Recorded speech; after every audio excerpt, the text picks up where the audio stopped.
To have awakened as Thragg, the Grand Regent of the Viltrum Empire. No, to have been reborn as him, to actually be him, for I realize that I have not merely transmigrated, but actually been reborn from my first life as a human to the mightiest Viltrumite to ever exist, the most feared being in the universe, the strongest. It seems there is much to do, for the Viltrum Empire will not be overthrown, not on my watch. Earth will be mine, and the Viltrumite species will prevail and repopulate and conquer. For it seems there are even other worlds beyond this universe out there ready for my conquest. Hello everyone. Omni-Sensei here with What If I Was Reborn in Invincible as Thragg, Part 1. If you enjoy this content, please smash the like button. If you haven't already, please subscribe to the channel. Don't forget to check out the original story, linked in the description. I hope you enjoy listening to it. So, just to clarify, he is Thragg, but he was human in his first life, meaning he has a lot of Thragg's mentality, but his human life has given him more understanding of concepts such as love and care. He also has a world-traveling ability with an interface that shows possible worlds he can travel to, though to travel he will need to meet certain conditions and he can take a few people with him. So he can go to other anime worlds and all that and will try to gain their tech, their magic, their martial arts, etc. It is kind of a system, but not really, as there is no leveling, no shop, no nothing, but universal travel, and even then, when traveling to another universe, one with a lower world, most of the time he will be limited in his strength to being the strongest of that verse, but not in a way that he can one-shot everything. It is to play stakes, for there is a price and danger in this, for he can be vulnerable in a world with more cunning and hacks. Though fair warning, this will be a harem. Thragg is one who wishes to uplift his species' evolution, and selective breeding is something he is willing to do, though his human side has given him limits and a bit more compassion. 1. Meaning no bug or animal women. 2. He doesn't see Earth as just some breeding ground but has respect for it because he was once human, so he will rule but do so without degrading or humiliating the planet and the human species. Also, the harem aspect is not only for Thragg. Thragg can be cruel, as in he will command the Viltrumites to take many women, for his species is near extinction. So fair warning again, people like Mark and Nolan who are the blood of Argal are not safe. They will not be exempt from their repopulation duties, though Thragg is not completely heartless, so will give them leeway in the sense that since Viltrumites are a long-lived species and Nolan has done a good job, he and Mark can be exempt from their duties for a couple of years. And, before anything, remember Thragg is the literal embodiment of being a Viltrumite. He is the conqueror and will take whatever he wants, whenever he wants. So, he will conquer other worlds and planets, kill whoever he wants, etc. Just no grape stuff, though. Don't worry about that. The vast chamber of the Grand Regent's throne room remained silent save for the subtle hum of the Viltrumite warship's engines. Stars glittered coldly through the massive viewport behind the throne, casting faint patterns of light across the polished floor. Upon the elevated dais, Thragg sat motionless, his imposing frame perfectly still as he slept. The mustache that adorned his upper lip remained impeccably groomed even in slumber, a testament to the discipline that defined every aspect of his existence. As Grand Regent of the Viltrum Empire, Thragg rarely permitted himself the luxury of rest. Yet even the mightiest Viltrumite required occasional respite. His muscular arms rested on the ornate armrests of his throne, his head tilted slightly forward, his breathing so measured it was nearly imperceptible. The red and white of his uniform gleamed in the starlight, the cape draped regally around his shoulders. In sleep, his mind drifted through the familiar corridors of duty and purpose that had defined his centuries of existence. The preservation of the Viltrumite race. The maintenance of order. The search for the heir of Emperor Argal. These thoughts circled endlessly, a constant refrain that had sustained him through the long years since the plague had decimated their population. Then, without warning, everything changed. Thragg's eyes snapped open, pupils contracting sharply as a torrent of foreign memories flooded his consciousness. His mind, powerful as it was, struggled momentarily to process the sheer volume of information suddenly thrust upon it. Images of Earth, not as a conquest target, but as a home. Streets and buildings alien yet somehow familiar. Faces of people he had never met yet somehow knew intimately. A name echoed through his thoughts. Samuel. Human. 20 years of existence on Earth, a different Earth than the one Nolan had been sent to conquer. A life of normalcy punctuated by entertainment media, including stories about himself, comic books, a television series called Invincible, knowledge of events yet to unfold, knowledge of his own potential fate, defeat, exile, death. Despite the mental onslaught, Thragg's expression remained impassive, not a single muscle twitching on his stoic face. The pain was present but mild, easily manageable for his superior Viltrumite physiology. He sat motionless, processing the information, analyzing the implications with a strategic acumen that had kept him in power for centuries. Curious, he thought. These memories, they feel authentic. Not implanted. Not a psychic attack. They're mine. Samuel's. A human who somehow became me. Who I once was. Who I, in a way, still am. He flexed his fingers slightly, confirming his physical form remained unchanged. Still Thragg. Still the Grand Regent. Still the strongest Viltrumite in existence. But now with the memories and perspective of a past human life, where he once observed his current life as fiction. Earth. The planet held far more significance than he'd previously calculated. Not just a breeding ground for genetic material to bolster their dwindling numbers, but his past home in a sense as well as currently that of Nolan Grayson, Omniman, as they called him there, who was, if these comic books were to be believed, the true heir to Emperor Argal's throne. Nolan. The son of Argal. All this time. The revelation should have filled him with rage, with a sense of betrayal that his original self might have felt, now knowing of the internal struggles Nolan has towards his mission. Instead, Thragg found himself considering the implications with a curious detachment. The human perspective tempered his former responses, offering alternative viewpoints he would never have considered before. As these thoughts settled into coherent patterns, something unexpected materialized before him. A translucent blue interface hovered in the air, visible only to him.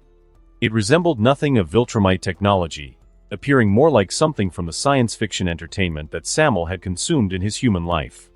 Status. Name, Thragg, formerly Samuel. Race, Viltrumite. Position, Grand Regent of the Viltrum Empire. Strength, Supreme. Age, Classified. Attributes. Physical power, Planetary Plus. Durability, Planetary Plus. Light speed, massively faster than light. Combat skill, master of all Viltrumite techniques. Intelligence, strategic genius. Functions, universal travel, locked. Conditions for unlocking, unknown. Potential destinations, none currently available. Thragg narrowed his eyes slightly, the only outward indication of his surprise.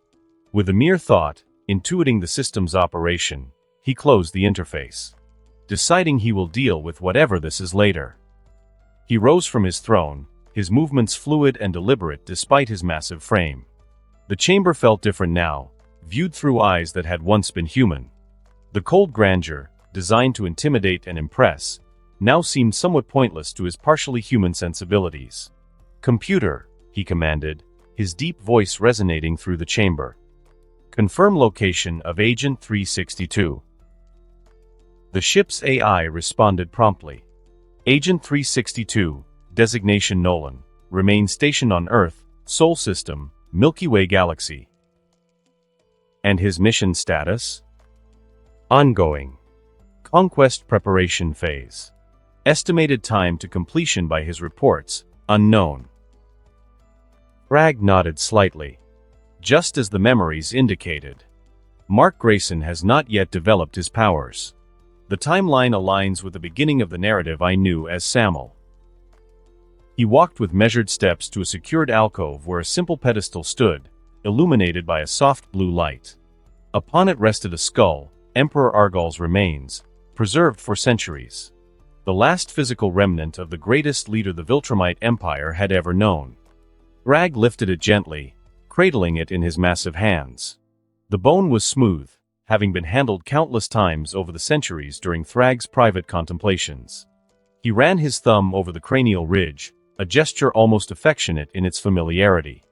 "My emperor," he said, his deep voice softening slightly. I find myself in an unprecedented situation. I have acquired knowledge that changes everything. He paused, studying the empty eye sockets that had once held the gaze of the most powerful Viltrumite in history. I have served you faithfully for centuries. Protected our people through the plague, through the civil war, and through the long decline. I swore to find your heir and return the throne to your bloodline. Thragg began to pace slowly, still holding the skull with reverence. I now know your heir lives. Nolan, on Earth. Your son. A bitter smile touched his lips briefly. He has been there for nearly 20 years, preparing the planet for conquest, unaware of his birthright. Unaware that I have been searching for him. He stopped before the viewport, staring out at the stars, the skull held at eye level as if allowing Argal to share the view. The irony, my emperor, is that I now possess knowledge of potential futures. Futures where I discover Nolan's heritage and react poorly. For he in those futures has betrayed us, betrayed you. Where he sides with your very murderer. Where I fight him, your son and grandson, to protect my position. Where I ultimately fail and die, leaving our empire in ruins. Thragg's reflection in the transparent material showed no emotion, but his voice carried a weight it rarely held. I have always believed the throne should belong to the strongest. That I alone had the power and wisdom to guide our people through these difficult times. But now... He turned the skull to face him directly. Now I find myself questioning. Not my strength, I remain the strongest Viltrumite alive. But perhaps strength alone is insufficient. Perhaps there are other paths to ensure our survival. Thragg returned to his pacing, his cape sweeping behind him in a regal arc. Nolan is not ready for the throne, my emperor. He lacks the knowledge, the strength, and the vision to lead our people to their true potential. He has been contaminated by his time on Earth and developed attachments to the humans in ways that are unbeneficial. In the future I've glimpsed, he betrays our empire for them. His grip on the skull tightened fractionally, then deliberately relaxed. But he is your son. Your blood. And perhaps that counts for something after all. Thragg stopped before the pedestal, his towering frame casting a shadow over it. I propose a compromise, my emperor. I will not kill your son, as I might have done upon discovering his internal conflicts. I will not exile him or punish him for his possible future betrayal. Instead, I will guide him. Mentor him. Show him the true purpose and potential of our people. A rare, slight furrow appeared on Thragg's brow as he considered his next words carefully. I will make him my right hand, but I will not give him the throne. Never. Not when our species faces extinction. Not when there are worlds beyond our universe waiting to be discovered. He gently placed the skull back on its pedestal, arranging it with precise care. If you knew what I know now, my emperor, I believe you would understand my decision. You always place the survival of our people above all else. Above tradition. Above personal desire. Even above family. Thragg stepped back, regarding the skull for a long moment. I will not let Nolan be corrupted by Earth. I will not let him throw away his heritage for these overwhelming emotions he seems to have failed to conquer. I will show him a greater purpose, the preservation and elevation of the Viltrumite race throughout not just this universe, but potentially many others. He straightened, his full height imposing even in the spacious chamber. I will save our people, my emperor. I will fulfill my duty to you and to them. But I must do it my way, with the knowledge I now possess. With a final nod of respect to the skull, Thragg turned and strode purposefully from the chamber, his cape billowing behind him. The door slid open automatically at his approach, revealing the corridor beyond, where several officers stood at attention. General Craig, his most trusted lieutenant, stepped forward and saluted, fist to chest in the Viltrumite manner. Grand Regent, Craig acknowledged with a bow of his head. The reports from the outer colonies have arrived for your review. They will wait, Thragg commanded, not breaking his stride. Prepare a direct communication to Nolan on Earth. Craig fell into step beside him, his expression carefully neutral despite his surprise. Earth, sir? Has there been a development? I am traveling there personally. Immediately. Thragg stopped abruptly, then hurried to catch up. Sir? This is unexpected. Should I prepare your personal vessel? Assemble an honor guard. No, Thragg replied firmly. I will fly there myself. But sir, the distance dash is considerable, but not insurmountable. I require no ship, no escort. They reached the command center, where several other high-ranking Viltrumites worked at various stations. All stood immediately at Thragg's entrance, saluting in unison. At ease, Thragg said, approaching the central communication array. Open a secure channel to Agent 362. As the technicians hurried to comply, Thragg moved closer, lowering his voice. Grand Regent, may I ask the purpose of this journey? Has Nolan's mission failed? Thragg considered the question, weighing how much to reveal. No. But circumstances have changed. I have received intelligence that requires my personal attention. Intelligence? From our network? I've received no dash from a source beyond our network, Thragg interrupted. One I need not explain to you. Thragg stepped back slightly, recognizing the warning in Thragg's tone. Of course, Grand Regent. Forgive my presumption. The communication officer turned from his console. Channel prepared, sir. Awaiting your command to transmit. No, Thragg decided. I've reconsidered. Send a message through the standard channels. Tell Nolan that I am coming to Earth. Tell him to take no action regarding his mission. The conquest is postponed until my arrival. Postponed. Thragg couldn't hide his shock. Sir, that's not the protocol. The conquest strategy has been in place for nearly 2 decades. I am well aware of the protocol, General, Thragg said coldly. I established it. And now I am altering it. Are my orders unclear? Thragg stiffened. No, Grand Regent. Crystal clear. I'll see to it personally. Good. Also inform the High Council that I will be absent for a period. You will oversee daily operations in my stead. Yes, sir. And if they inquire about your destination. Thragg's eyes narrowed slightly. Tell them I am pursuing a matter of vital importance to the future of our race. They need to know nothing more. With a nod of dismissal, Thragg turned and headed toward the nearest airlock. The officers and technicians exchanged glances but knew better than to question their leader's decisions. Only Thragg followed, maintaining a respectful distance. At the airlock, Thragg paused, turning to face his general. This change in plans may seem abrupt, Thragg. But I assure you, it is necessary. Thragg nodded, though confusion was evident in his eyes. I trust your judgment, Grand Regent. Always have. When I return, much may be different. Be prepared for change. Change, sir. The future of the Viltrumite Empire may take a path none of us anticipated. Thragg's expression remained impassive, but there was something in his voice, a certainty, a purpose, that Thragg had not heard before. But it will be a stronger future. A more secure one. I understand, sir.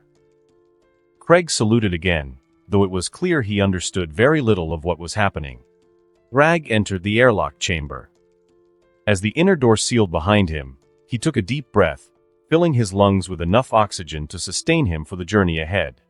The outer door opened, exposing him to the vacuum of space. He felt the familiar sensation of the moisture on his exposed skin crystallizing, of his body adapting to the extreme conditions. Thragg, with a burst of speed that would have torn a lesser being near him apart, launched himself toward Earth. The stars blurred around him as he accelerated. As he flew, Thragg contemplated the path ahead. The human memories provided him with knowledge of potential futures he now had the power to change. Mark Grayson would soon come into his powers. The Guardians of the Globe would die by Nolan's hand.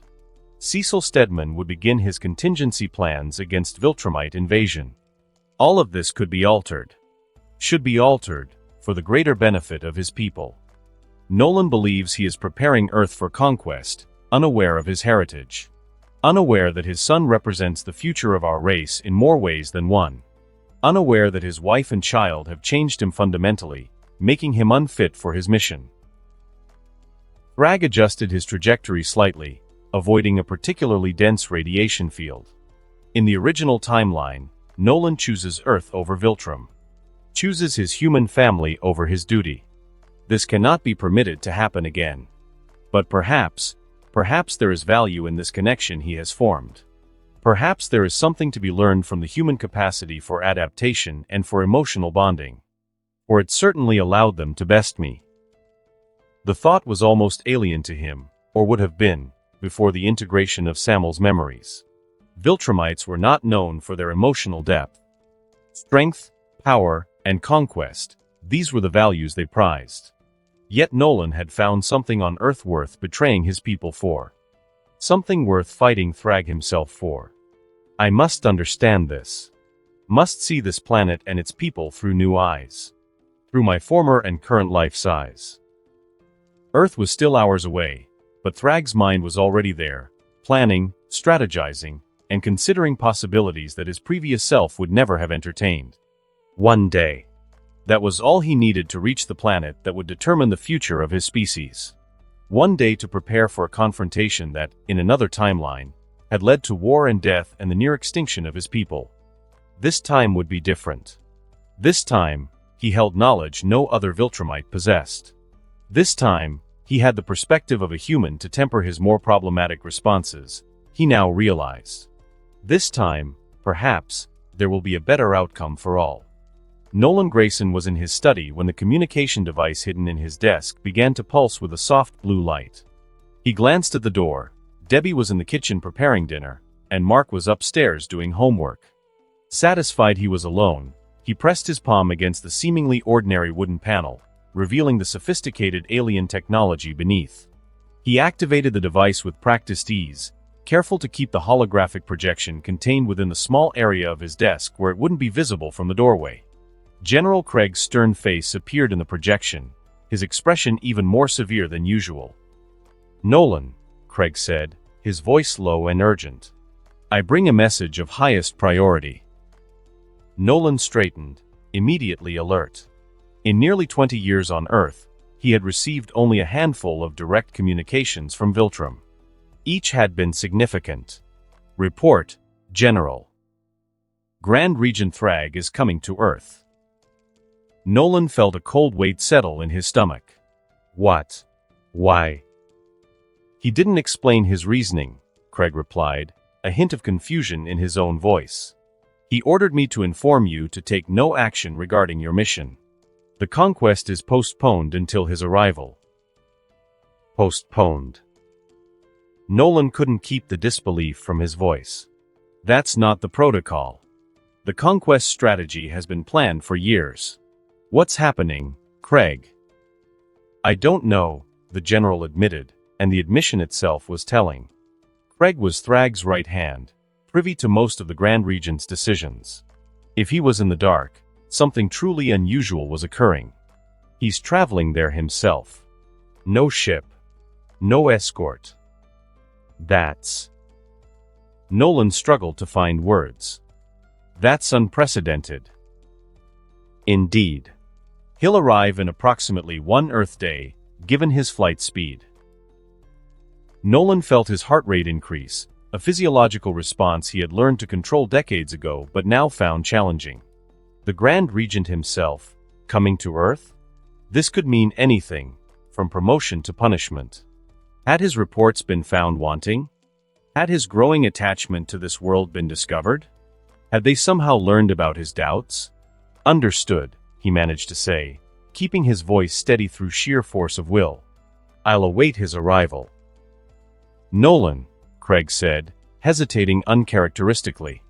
Be prepared. The Grand Regent seemed different. Something has changed. The communication ended before Nolan could ask for clarification, leaving him staring at the empty space where the projection had been. He closed the hidden compartment and leaned back in his chair, mind racing. Thragg was coming. The most powerful Viltrumite in existence, the unquestioned leader of their empire, was personally traveling to Earth. Nothing in his training or experience had prepared him for this contingency. Nolan. Debbie's voice called from the kitchen. Dinner's almost ready. Can you call Mark down? Sure, honey, he called back, his voice betraying none of the turmoil within. Be right there. He stood, straightening his sweater, the perfect picture of a middle-aged human male. The disguise he had worn for so long sometimes felt more real than his true identity. Thragg was coming. And Nolan had no idea why. But he would be ready. He had to be. For Debbie. For Mark.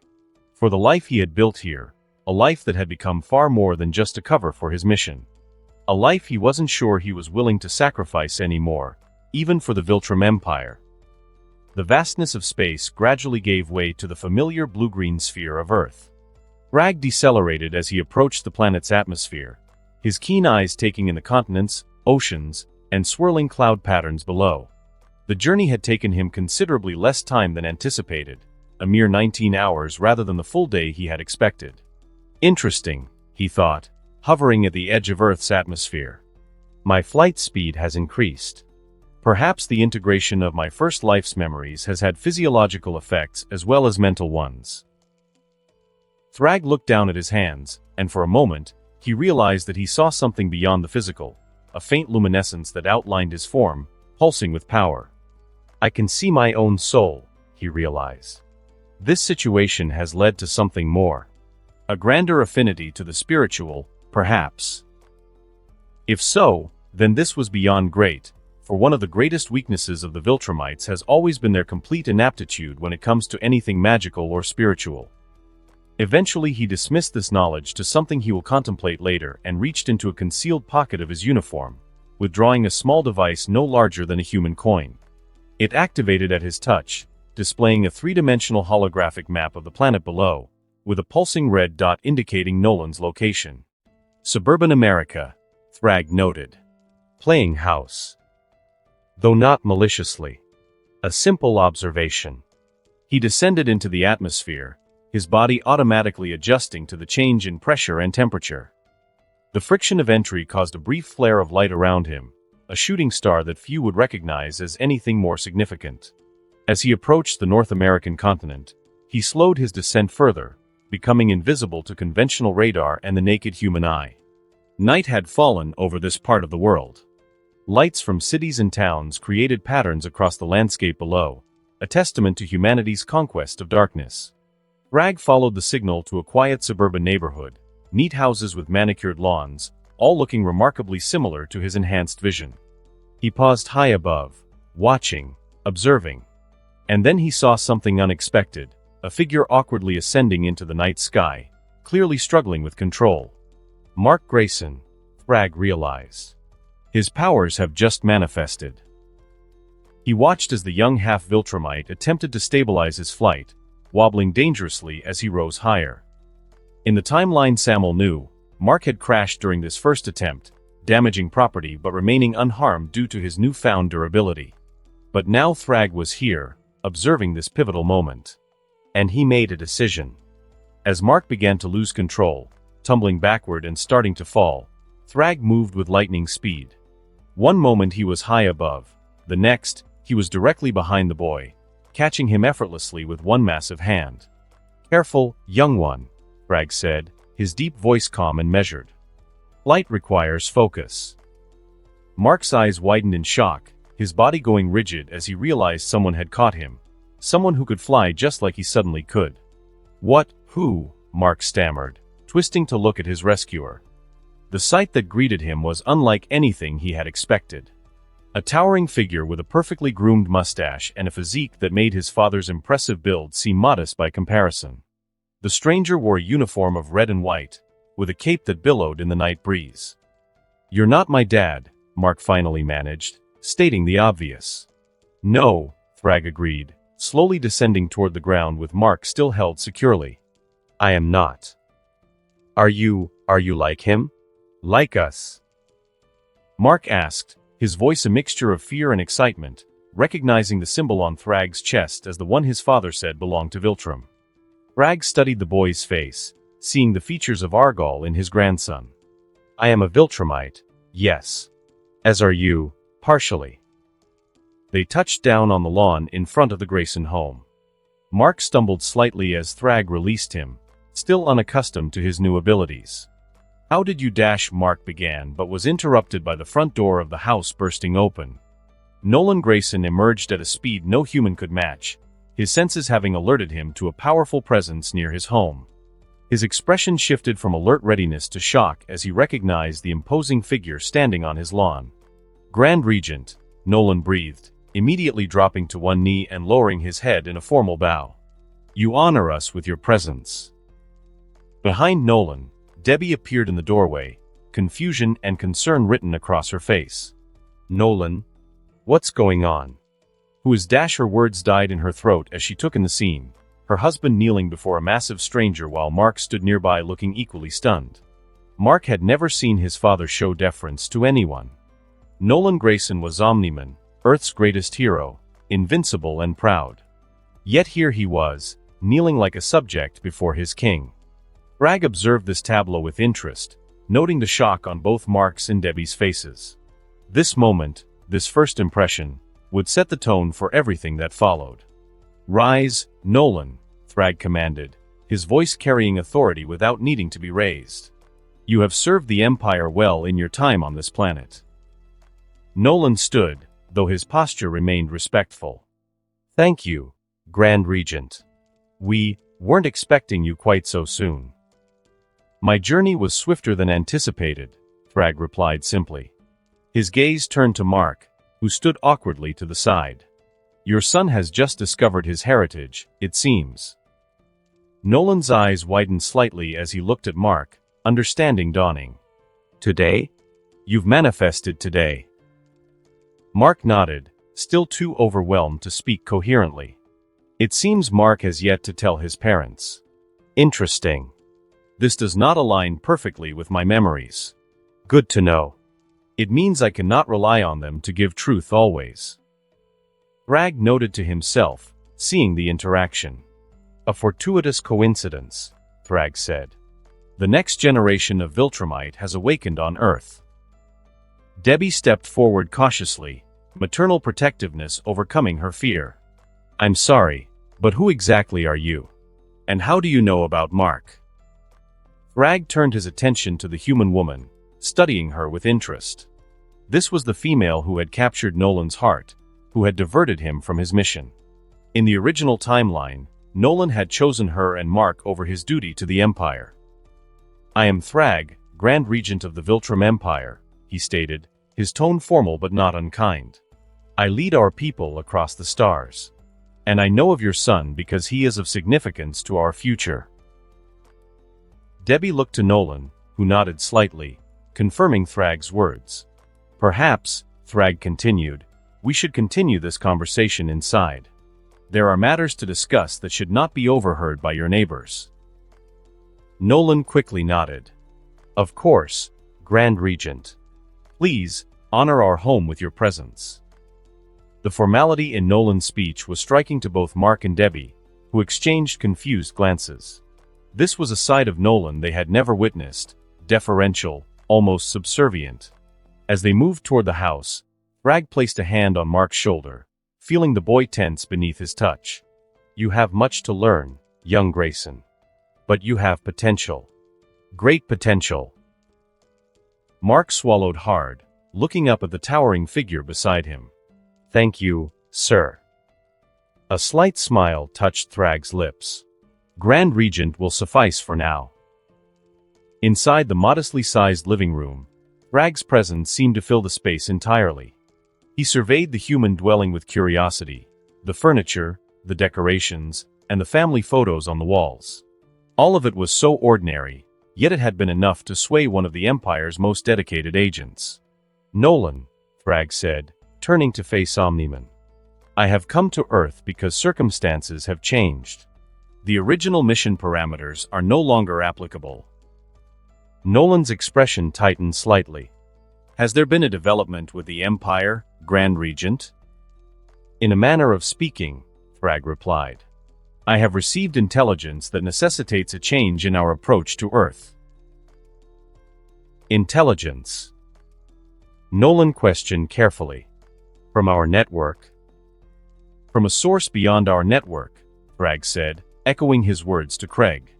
One that has provided insight into potential futures that would be detrimental to the survival of our race. Debbie, who had been standing slightly behind Nolan, stepped forward. I'm sorry, but could someone please explain what's happening? What mission? What intelligence? Thragg turned his gaze to her, appreciating her directness despite her obvious fear. Your husband was sent to Earth to evaluate its suitability for Viltrumite expansion. Our race faces extinction, Mrs. Grayson. A plague reduced our numbers from billions to mere thousands. We seek compatible genetic material to rebuild. The bluntness of his statement caused Debbie to pale slightly, but she stood her ground. And that's why Nolan is here? To what? Prepare Earth for invasion. Nolan tensed, clearly uncomfortable with the direction of the conversation. This was not how he had planned to reveal the truth to his family. That was his original mission, yes, Thragg confirmed. But as I said, circumstances have changed. He turned back to Nolan. You have not yet eliminated the planetary defense systems as previously instructed. It wasn't a question, but Nolan answered anyway. No, Grand Regent. I was gathering more intelligence before proceeding. The Guardians of the Globe, you called them, Thragg stated. You were to eliminate them first. Mark's eyes widened in shock. What? Dad, what is he talking about? Nolan's expression became pained as he looked at his son. Mark, there are aspects of my mission that I haven't shared with you or your mother. It's complicated, it is indeed complicated, Thragg interrupted. But perhaps now simplified. The conquest of Earth as originally planned will not proceed. All three Graysons stared at him in varying states of confusion and relief. Instead, Thragg continued, we will take a different approach. Earth has value beyond what was initially assessed. Its heroes, its technology, its potential allies, all may serve the Empire in ways previously unconsidered. Nolan's brow furrowed. Grand Regent, forgive me, but this is a significant departure from established protocol. The High Council follows my lead, Nolan, Thragg said firmly. And I have determined that Earth will serve us better as a willing ally through prior negotiation than immediate conquest. Mark, who had been struggling to process everything, finally found his voice. So, you're not here to invade? To take over? Thragg turned his attention to the young half-Viltrumite. We are here to ensure the survival of our species, Mark Grayson. That has not changed. But the methods by which we achieve that goal are adaptable. He moved to the window, looking out at the quiet suburban street. So different from the grand halls of Viltrum, yet there was something appealing about its simplicity. Your father has spent 20 years on this planet, Thragg continued. He has integrated into its society, formed attachments, and created a family. He glanced meaningfully at Mark. Produced offspring that carries our bloodline. These are not failures of his mission, as some might view them. They are adaptations. Evolutionary advantages. Nolan looked stunned. Grand Regent, are you saying that my life here is acceptable to the Empire? I am saying, Thragg replied carefully, that I see value in what you have built here. Value that may serve our people better than simple conquest. The relief on Nolan's face was palpable, though tempered with caution. He knew Thragg too well to believe such a dramatic shift in policy came without conditions. However, Thragg continued, confirming Nolan's suspicions, there will be requirements. Expectations. The survival of our race remains paramount. What kind of requirements? Debbie asked, her protective instincts clearly on alert. Deciding that later she will ask Nolan about all this. For now she'll try to follow along and keep her shock down. Thragg turned to face them fully, his imposing presence filling the room. The Viltrumite breeding program must continue. Our numbers are critically low. Every viable genetic combination must be explored. The implication hung in the air, causing Debbie to step closer to Nolan, who placed a protective arm around her shoulders. Thragg's gaze swept across the three Graysons, measuring their reactions. The human woman's protective stance, the son's confused defiance, and Nolan's cautious diplomacy. All of it provided valuable information. What happens now is straightforward, Thragg stated, his deep voice resonating through the modest living room.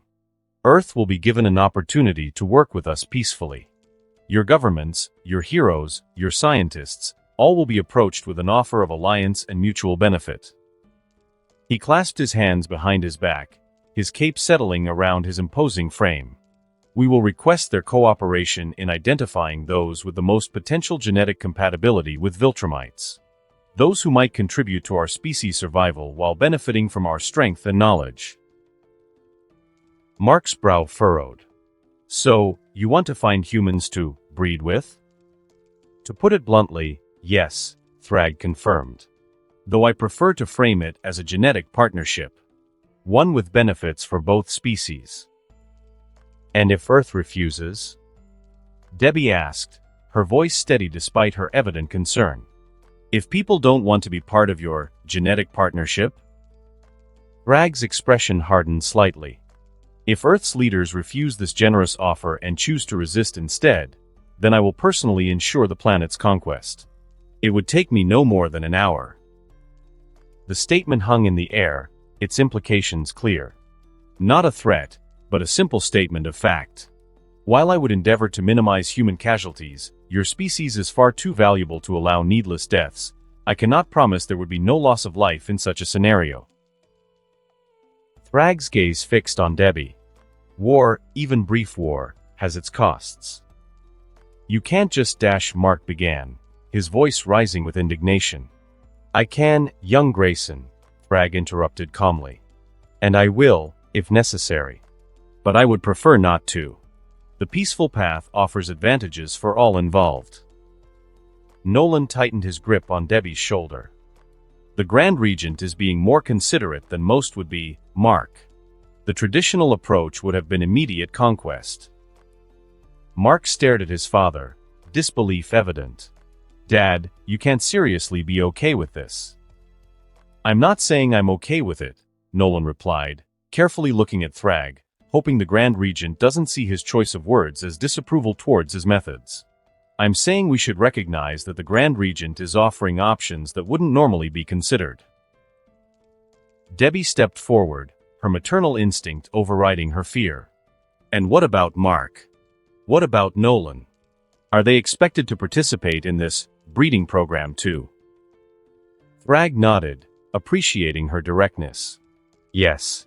All Viltrumites, including those of mixed heritage, have a duty to contribute to our species' survival. He noted the horror that flashed across Mark's face and the tension that tightened Nolan's jaw. However, Thragg continued, in recognition of Nolan's 2 decades of service and the unique circumstances of your family, I am prepared to offer a grace period. A grace period? Nolan questioned. Yes. You and your family will be given time to adapt to these changes. A few years, at most, before you will be required to fulfill your duties to our species. Thragg's gaze settled on Mark.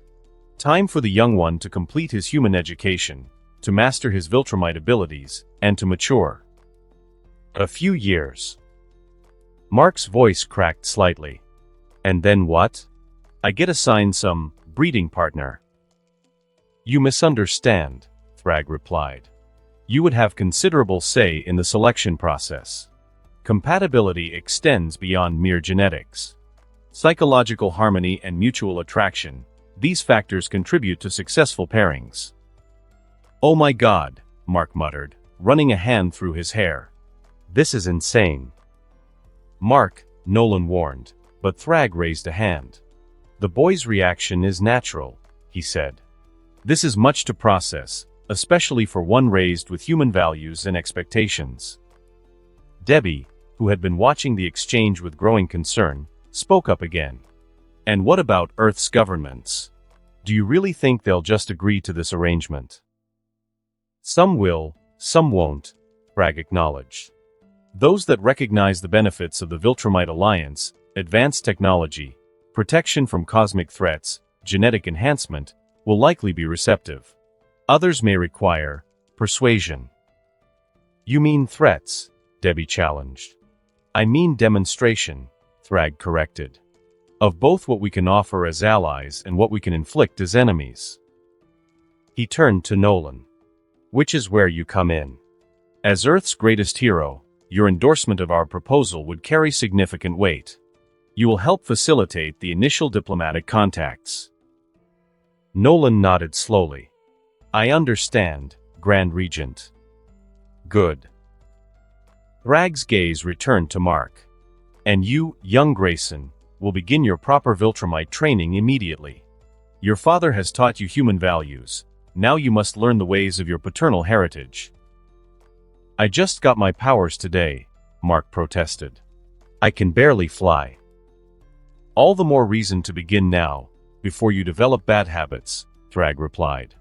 Your training will be accommodated around your human schooling, for now. But it will be rigorous. Mark looked to his father, seeking support, but Nolan merely nodded slightly, indicating that Mark should accept this arrangement. Fine, Mark muttered, crossing his arms. But I still think this whole thing is crazy. Your opinion is noted, Thragg said dryly. In time, you may come to see things differently. He turned back to face all three Graysons. I require accommodations for tonight. Tomorrow, we will establish more suitable arrangements and begin implementing our new approach. We have a guest room, Debbie offered reluctantly. That will suffice, Thragg agreed. Nolan, we have much to discuss privately. The rest of you may retire. Now wait just a minute, Debbie began, her protective instincts flaring. You can't just come into our home and start giving orders. Debbie, Nolan interrupted gently. It's all right. The Grand Regent and I need to discuss matters of Viltrumite concern. But Mom, Mark said, surprising everyone. Let's just go upstairs. Dad can handle this. Debbie looked at her son, then at her husband, clearly conflicted. Finally, she nodded. Fine. But this conversation isn't over, Nolan. As Debbie and Mark headed upstairs, Mark cast one last confused and somewhat resentful glance at Thragg before following his mother. When they were alone, Thragg's demeanor shifted subtly, still authoritative, but with a hint of something almost like camaraderie. Your mate is spirited, he observed. I can see why she has affected you so deeply. Nolan remained cautious. Debbie is unique. As is Mark. Indeed. Thragg moved to the window, looking out at the quiet neighborhood. You've built quite a life here, Nolan. One worth preserving, perhaps, within the larger framework of our species' needs. Thank you for the consideration you've shown them, Nolan said carefully. The grace period is generous. It is practical, Thragg corrected. Forcing compliance too quickly would breed resentment and resistance. Better to allow adaptation time. Besides, your son is young. His genetic contribution will be more valuable once he has fully matured. Nolan nodded, though his expression remained troubled. May I ask what changed, Grand Regent? This approach is unlike anything I would have expected from Viltrum. Thragg considered the question. Let us say that I have gained perspective, he replied carefully. Insight into potential futures where our traditional methods lead to unfavorable outcomes. Precognition. Nolan asked, clearly skeptical. Or some form of temporal technology? Neither, Thragg said. But no less reliable. You simply need to know that my presence here serves the ultimate goal of Viltrumite survival and prosperity. There is another matter we must discuss, Nolan. One that requires your complete attention. Nolan tensed slightly. What matters is that, Grand Regent? Your position on this planet, Thragg stated instead. You have established yourself as its greatest protector. This provides you with access and influence that will prove invaluable in the coming transition. Yes, Grand Regent. The humans trust Omniman implicitly. As they should, Thragg replied.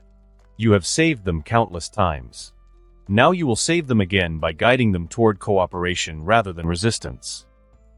He placed a hand on Nolan's shoulder, feeling the tension in the muscles beneath. I have served as regent for centuries, Nolan. I have kept our people alive through plague, civil war, and decline. I have made difficult decisions that others could not. Now I am making another such decision by altering our approach to Earth. Nolan nodded, clearly relieved that whatever he had feared Thragg might say wasn't forthcoming. I understand, Grand Regent. I will do whatever is necessary to ensure the success of this new strategy. Good, Thragg said, removing his hand from Nolan's shoulder. Your loyalty to our people has never been in question. Your effectiveness, however, will be measured by results.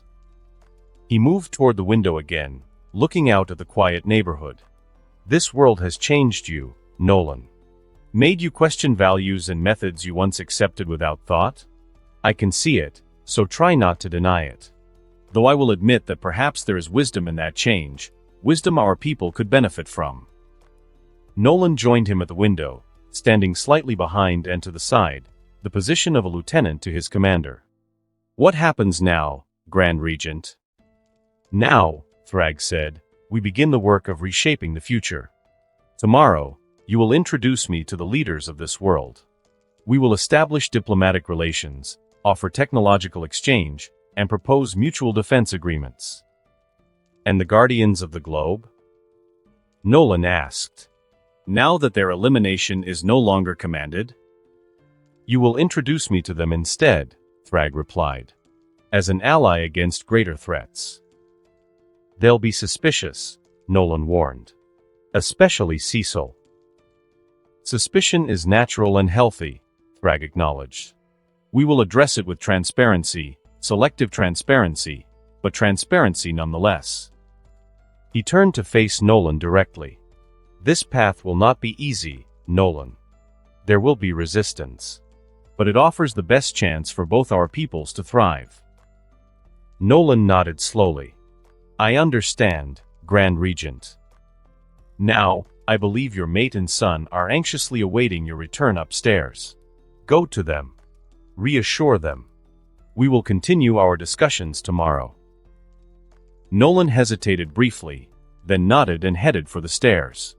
At the bottom step, he paused and looked back. Still dissatisfied by the earlier explanation. Grand Regent, why now? After all these centuries, why come to Earth personally at this moment? Because sometimes, Nolan, the universe offers second chances. Opportunities to correct the course of history before mistakes are made. I intend to seize this opportunity. With that cryptic statement, he turned back to the window, dismissing Nolan with his posture. Knowledge is power, he thought.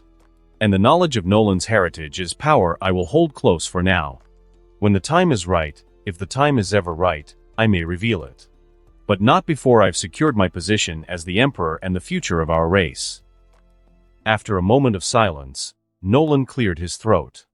If you'll follow me, Grand Regent, I'll show you to our guest room.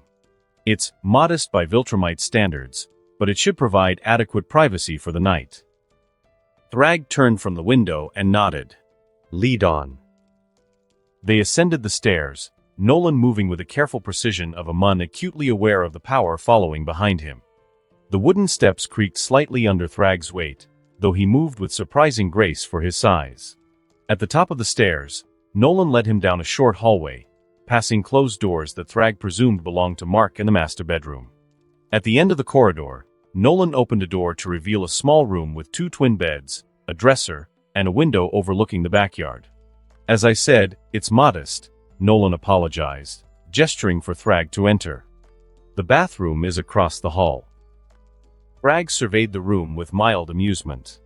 The beds were clearly designed for human proportions, their frames appearing almost childlike compared to his towering form. The ceiling was high enough that he wouldn't need to stoop, but only just. "It will suffice for one night," he said, stepping into the room.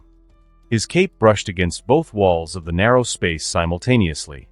Nolan lingered in the doorway, clearly uncertain about the protocol of hosting the Grand Regent in his suburban home. "Is there anything else you require?" "No," Thragg replied. "You may go to your family. I'm sure they have many questions." "Yes, Grand Regent." Nolan hesitated, then added, "Good night," before closing the door. Alone in the guest room, Thragg removed his cape and draped it carefully over the dresser. He examined the two beds, then pushed them together with a single, silent movement. Even combined, they would barely accommodate his frame, but it was better than the alternative. He sat on the edge of the makeshift bed, feeling it sink dramatically under his weight. The frame creaked in protest but held. Removing his boots, he stretched out experimentally, his feet extending well beyond the end of the mattress. For a moment, the absurdity of his situation struck him. The Grand Regent of the Viltrum Empire, the mightiest being in the universe, lying in a human guest room on beds meant for children, planning to reshape the destiny of two civilizations. A slight smile touched his lips as he closed his eyes. Phase 1 was complete. He had arrived on Earth, established his authority, and set the stage for a new approach to Earth-Viltrum relations. The secret of Nolan's bloodline remained his alone, a card to be played only when its strategic value was optimal. Tomorrow would bring new challenges, introducing himself to the Guardians, establishing diplomatic channels with Earth's governments, and beginning Mark's training. And beyond that, the multiverse awaited. The interface had promised access to other worlds, other realities, once certain conditions were met. What those conditions might be, Thragg could only speculate. But he was patient. He had lived for centuries and could wait a little longer for such power to unlock. For now, Earth offered more than enough opportunities and challenges to occupy his attention. With these thoughts, the Grand Regent let the darkness of sleep take him, unworried, for none could harm him even in his most vulnerable state. The morning sun cast long shadows across the Grayson household as Thragg stood in the backyard, observing Mark's attempts at controlled flight. The young half-Viltrumite hovered unsteadily about 10 feet off the ground, his face contorted with concentration. "Straighten your posture," Thragg commanded, his deep voice carrying easily through the morning air. "Flight isn't about muscle, it's about will. You're fighting gravity when you should be ignoring it." Mark adjusted his stance midair, wobbling slightly before finding a more stable position. "Like this." "Better," Thragg acknowledged with a slight nod. "Now accelerate forward. Slowly." As Mark attempted to comply, Nolan emerged from the house dressed in his Omniman uniform, cape billowing slightly in the breeze. He paused, watching his son's training with a mixture of pride and concern. "His form is improving already," Nolan remarked, approaching Thragg. "He has potential," Thragg replied, not taking his eyes off Mark. "Raw, undisciplined, but present. The Viltrumite bloodline runs strong in him." Nolan nodded, then cleared his throat. "I've arranged a meeting with Cecil Stedman at Global Defense Agency headquarters. He's expecting us in 1 hour." "And the Guardians?" "They'll be there as well." Cecil was surprised by my request. Thragg turned to face Nolan fully. "Surprised or suspicious?" "Both," Nolan admitted. "Cecil doesn't trust easily. And a sudden meeting with an alien leader he's never heard of before raises every red flag in his playbook." "As it should," Thragg said with a hint of approval. "Caution is appropriate when facing the unknown. I would think less of him otherwise." Mark, who had been eavesdropping while attempting to maintain his hovering position, lost focus and dropped several feet before catching himself. "Focus, boy," Thragg called out. "Distractions in flight can be fatal." "Sorry," Mark mumbled, rising back to his previous height. Thragg turned back to Nolan. "We should depart soon. First impressions are crucial." Nolan nodded, then called out to his son.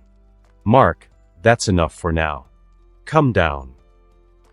As Mark descended, somewhat awkwardly but with more control than he'd shown the previous night, Debbie appeared at the back door.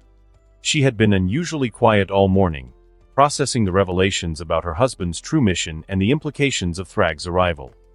"You're leaving?" she asked, her voice carefully neutral. "Yes," Nolan replied. "The Grand Regent and I have a meeting with Cecil and the Guardians." Debbie's eyes narrowed slightly. "And what exactly are you going to tell them?" "The truth," Thragg interjected before Nolan could respond. "Or at least, a version of it that serves our purposes." "Our purposes," Debbie repeated, the words bitter on her tongue. "And what about Earth's purposes?" Thragg regarded her with interest. This human woman consistently showed more courage than most beings he had encountered across the galaxy. "In this case, Mrs. Grayson, our purposes align with Earth's survival. Which I assure you is my intention." Debbie held his gaze for a moment, then looked to Nolan. "Be careful," she said simply, before retreating back into the house. Mark landed beside his father, looking between the two Viltrumites. "So, what happens now?" "Now," Nolan said, placing a hand on his son's shoulder, "you stay here with your mother while the Grand Regent and I handle diplomatic matters." "What? No way." Mark protested. "If you're meeting with the Guardians, I want to be there. I've been waiting to meet them my whole life." "This isn't a fan meeting, Mark," Nolan said firmly. "This is a delicate diplomatic situation." "The boy should come," Thragg stated, surprising both Graysons. "His presence will be educational. And it demonstrates our commitment to integration rather than conquest." Nolan hesitated, clearly uncomfortable with contradicting Thragg but equally reluctant to expose Mark to potential danger. "Grand Regent, with all due respect, Mark has barely manifested his powers. If something were to go wrong, nothing will go wrong," Thragg said with absolute certainty. "And if it did, I would ensure the boy's safety." He turned to Mark. "However, you will only observe. You will not speak unless spoken to. Is that understood?" Mark nodded eagerly. "Yes, sir, I mean, Grand Regent." Nolan sighed, recognizing that the decision had been made. "Very well. Mark, go change into something appropriate." As Mark rushed into the house, Nolan turned to Thragg. "Cecil is dangerous in his own way. He's been preparing contingencies against various scenarios. One being an invasion from Viltrum wouldn't surprise me." "Good," Thragg replied. "I respect preparation. It shows foresight." He looked up at the clear blue sky. "But no contingency he has developed will be effective against me. Remember that, Nolan. No matter what happens in this meeting, no matter what weapons or threats he may present, I cannot be harmed by anything in the universe." Nolan nodded, though his expression remained troubled. Mark emerged from the house wearing jeans and his early hero red costume top.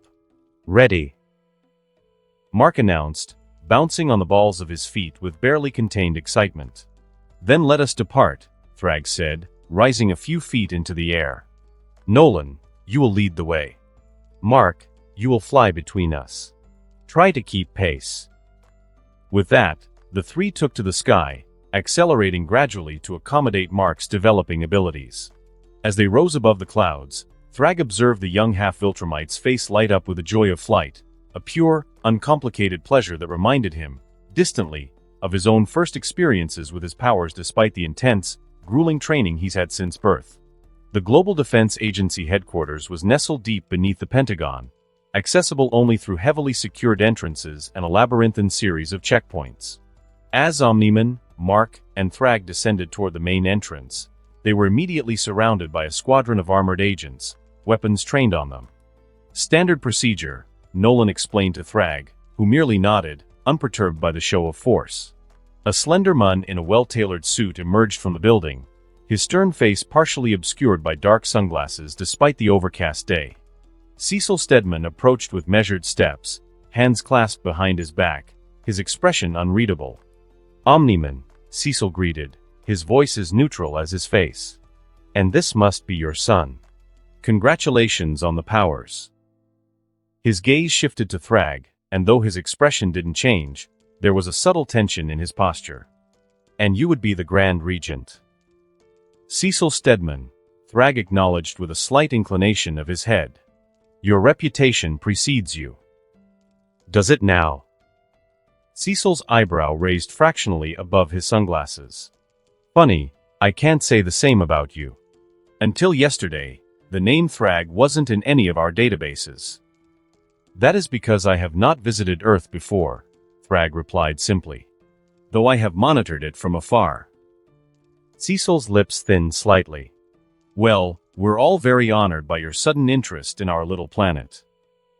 The sarcasm in his tone was subtle but unmistakable. If you'll follow me, the Guardians are waiting inside. As they entered the facility, Mark whispered to his father, Is that really Cecil Stedman? The head of the GDA? The guy you sometimes talk about how annoying he is during dinner. Yes, Nolan replied quietly, his tone slightly annoyed at Mark's comment. Remember what the Grand Regent said. Observe only. They were led through a series of security checkpoints, each more sophisticated than the last. Thragg noted with interest the various scanning technologies employed, some of which were surprisingly advanced for Earth science, though still primitive by Viltrumite standards. Finally, they reached a large conference room where the Guardians of the Globe were assembled. The original team stood as they entered, the Immortal, his eyes narrowed with suspicion, War Woman, battle axe strapped to her back, Darkwing, shrouded in his cape, Red Rush, vibrating slightly with nervous energy, Martianman, his alien form shifting subtly, Green Ghost, partially translucent, and Aquarius, his scaled skin glistening with moisture. Behind them, on a raised platform, several monitors displayed the faces of what appeared to be world leaders and government officials, watching the proceedings remotely. Mark's eyes widened at the sight of the heroes, his excitement barely contained despite his promise to remain silent. Guardians, Cecil announced, may I present Omniman, whom you all know, his son, Mark, and Thragg, Grand Regent of the Viltrum Empire. The tension in the room was palpable. The Immortal's eyes narrowed as he studied Thragg, clearly recognizing the threat level the Viltrumite represented. Welcome to Earth, the Immortal said, his voice carrying the weight of centuries. Though I must admit, the circumstances of your visit are unusual. Indeed, Thragg replied, taking in each Guardian with a calculating gaze. But necessary. I come with a proposition for Earth, one that will determine the future relationship between our worlds. Before we get to that, Cecil interjected, perhaps you could explain why a representative of an interstellar empire we've never heard of has suddenly appeared on our doorstep? And why did Omniman, who has been Earth's protector for 20 years, never mention your existence before? All eyes turned to Nolan, who remained stoic under the scrutiny. My mission was to evaluate Earth's compatibility with Viltrumite physiology, not to provide a comprehensive galactic history lesson. I was also tasked with protecting this planet while conducting my assessment. Your mission, War Woman repeated, her hand drifting toward her axe. And what exactly was the nature of this mission, Omniman? Thragg stepped forward, commanding the attention of everyone in the room. Nolan was sent to assess Earth's suitability for Viltrumite integration. Our race faces extinction due to a plague that reduced our numbers from billions to mere thousands. We seek compatible genetic material to rebuild. The bluntness of his statement caused a ripple of reactions among the Guardians. Red Rush's vibrations intensified. Green Ghost's form became more transparent. Darkwing's hand instinctively moved imperceptibly toward a concealed weapon. All were not liking where this was going. Let me get this straight, Cecil said, his voice dangerously calm. You sent Omniman here to prepare Earth for, what exactly? For a new era, Thragg stated, his deep voice resonating through the chamber. I am here to offer Earth something unprecedented, complete integration into the Viltrum Empire under my direct rule. A murmur ran through the assembled officials on the monitors. One of them, a woman in military dress, leaned forward. And what would this integration entail, exactly?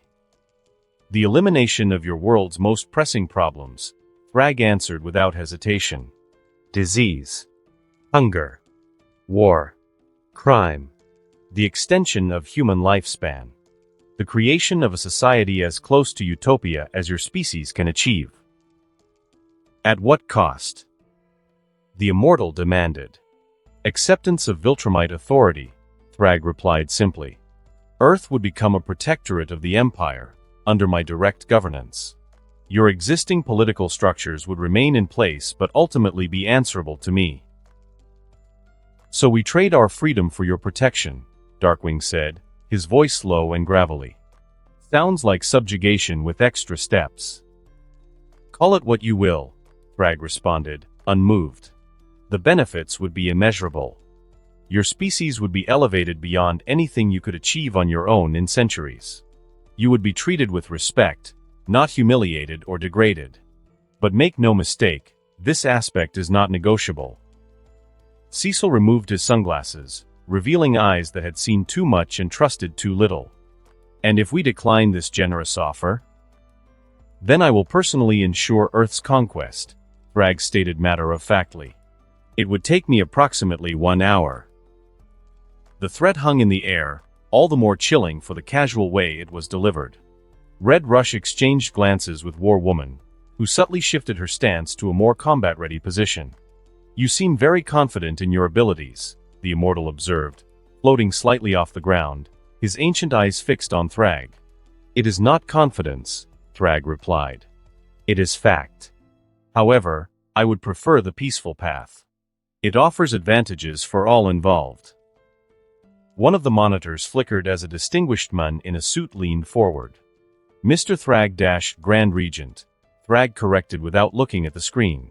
Grand Regent, the man continued, visibly irritated. Surely there's room for negotiation here. Perhaps a mutual defense treaty, technological exchange - there is no negotiation, Thragg interrupted. I am not here to bargain or plead. I am offering Earth a choice between peaceful integration and forceful subjugation. The outcome will be the same, only the method and the cost in lives differ. The tension in the room thickened. War Woman's hand now rested openly on her axe. Red Rush had stopped vibrating, his body coiled like a spring. The immortal ready for battle. You come to our world, War Woman said, her voice tight with controlled anger, and threaten us with conquest if we don't submit? You'll find Earth isn't so easily cowed. Thragg regarded her with mild interest. Your resistance would be admirable if it weren't so futile. He looked around at the assembled Guardians, then at the monitors displaying Earth's leaders. Perhaps a demonstration is in order. He turned to face the Guardians directly, his massive frame somehow seeming even larger as he crossed his arms over his chest. You may all attack me at once. In fact, I insist upon it. The Guardians exchanged glances, clearly suspicious of the offer. Nolan, Thragg commanded without looking back, you will join them.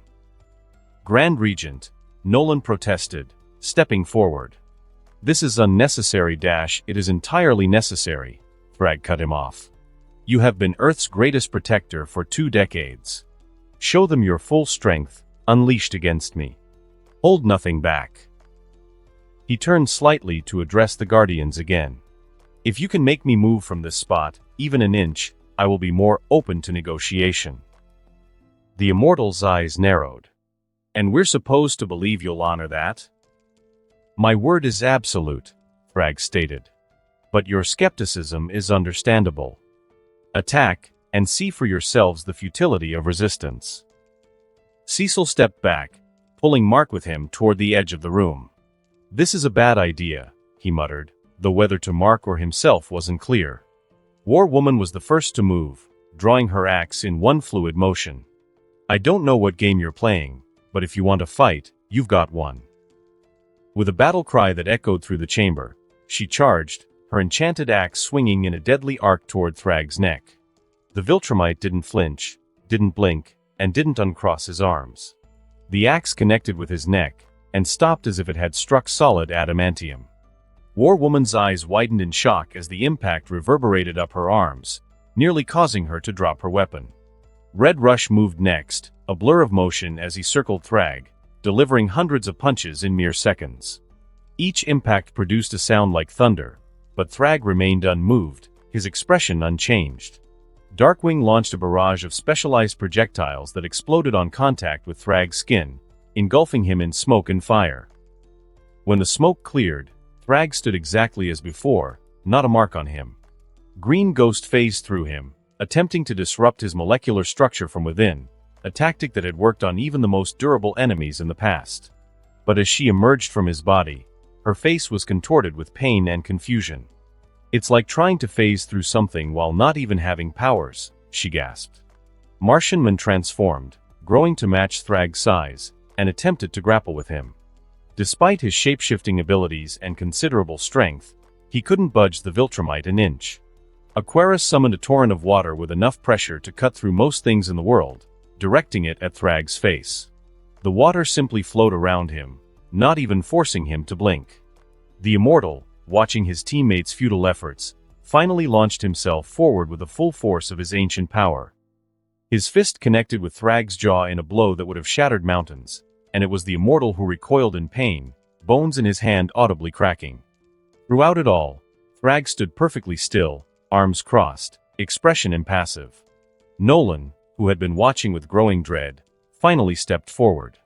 "Enough of this," he growled, and launched himself at Thragg with all his might.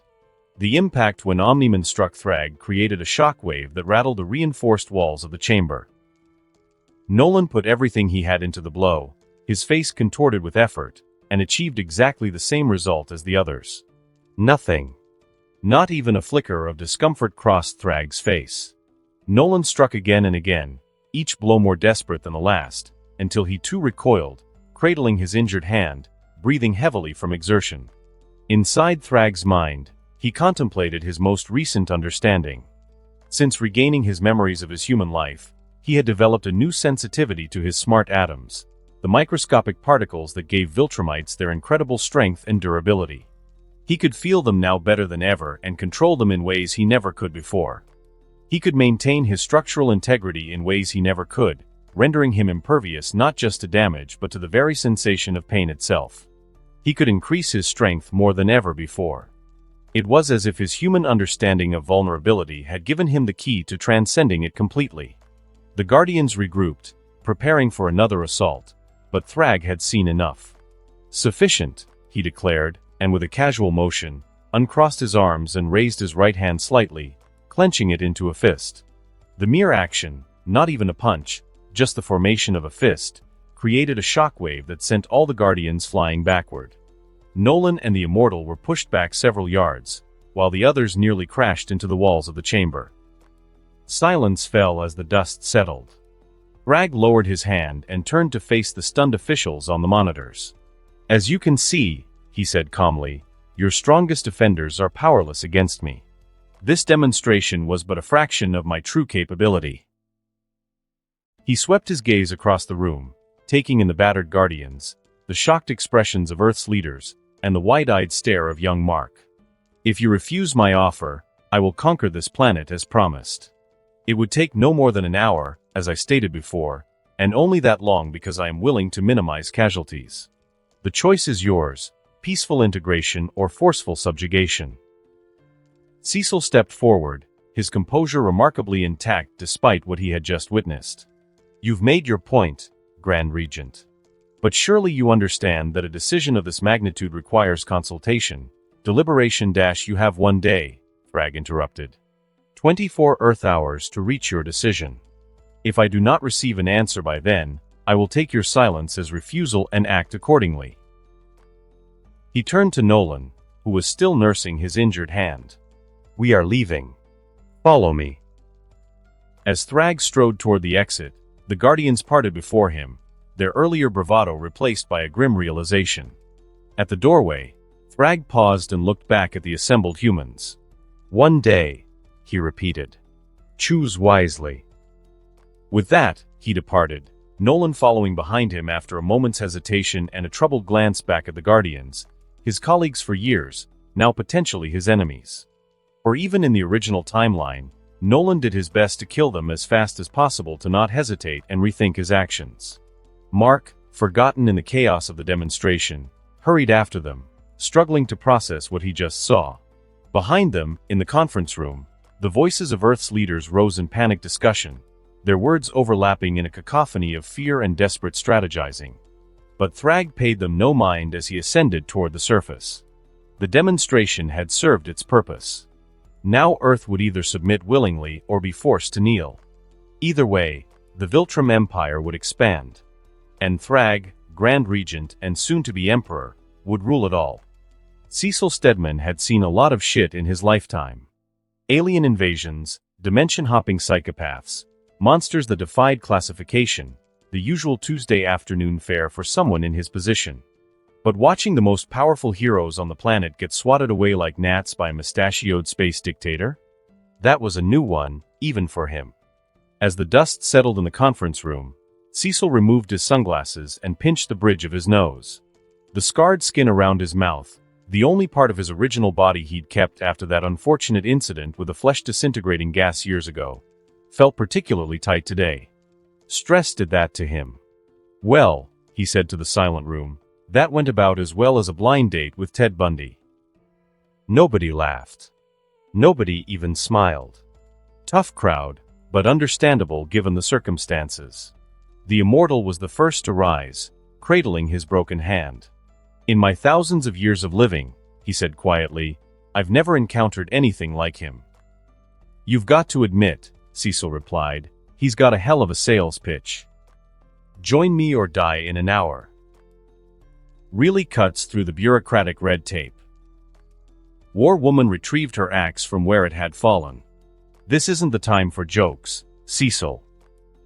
"Who's joking?"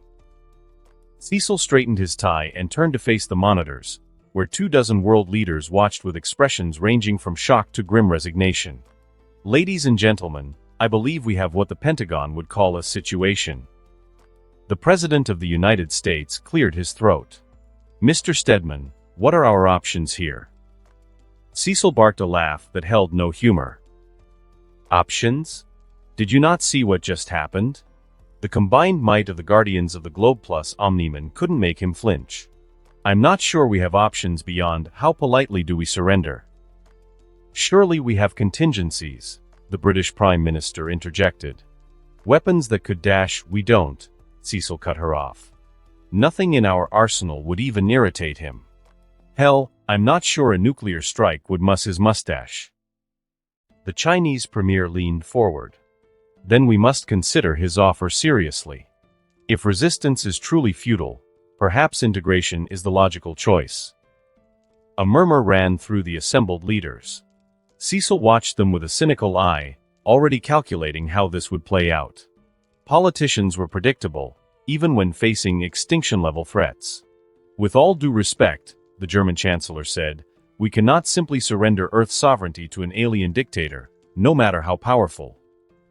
"With all due respect back," Cecil countered, "I'm not sure we have much choice. Unless someone here has a secret weapon capable of taking down a being who just treated our strongest heroes like they were made of wet tissue paper." The Guardians had gathered themselves, their injuries already being tended to by GDA medical staff. Red Rush vibrated nervously in place, his usual speed-induced fidgeting amplified by anxiety. "We could try again," he suggested. "Different tactics, maybe different tactics won't matter," the immortal interrupted. "You felt it, didn't you? It wasn't just strength. It was like hitting something invincible." Cecil nodded. The Grand Regent wasn't bluffing.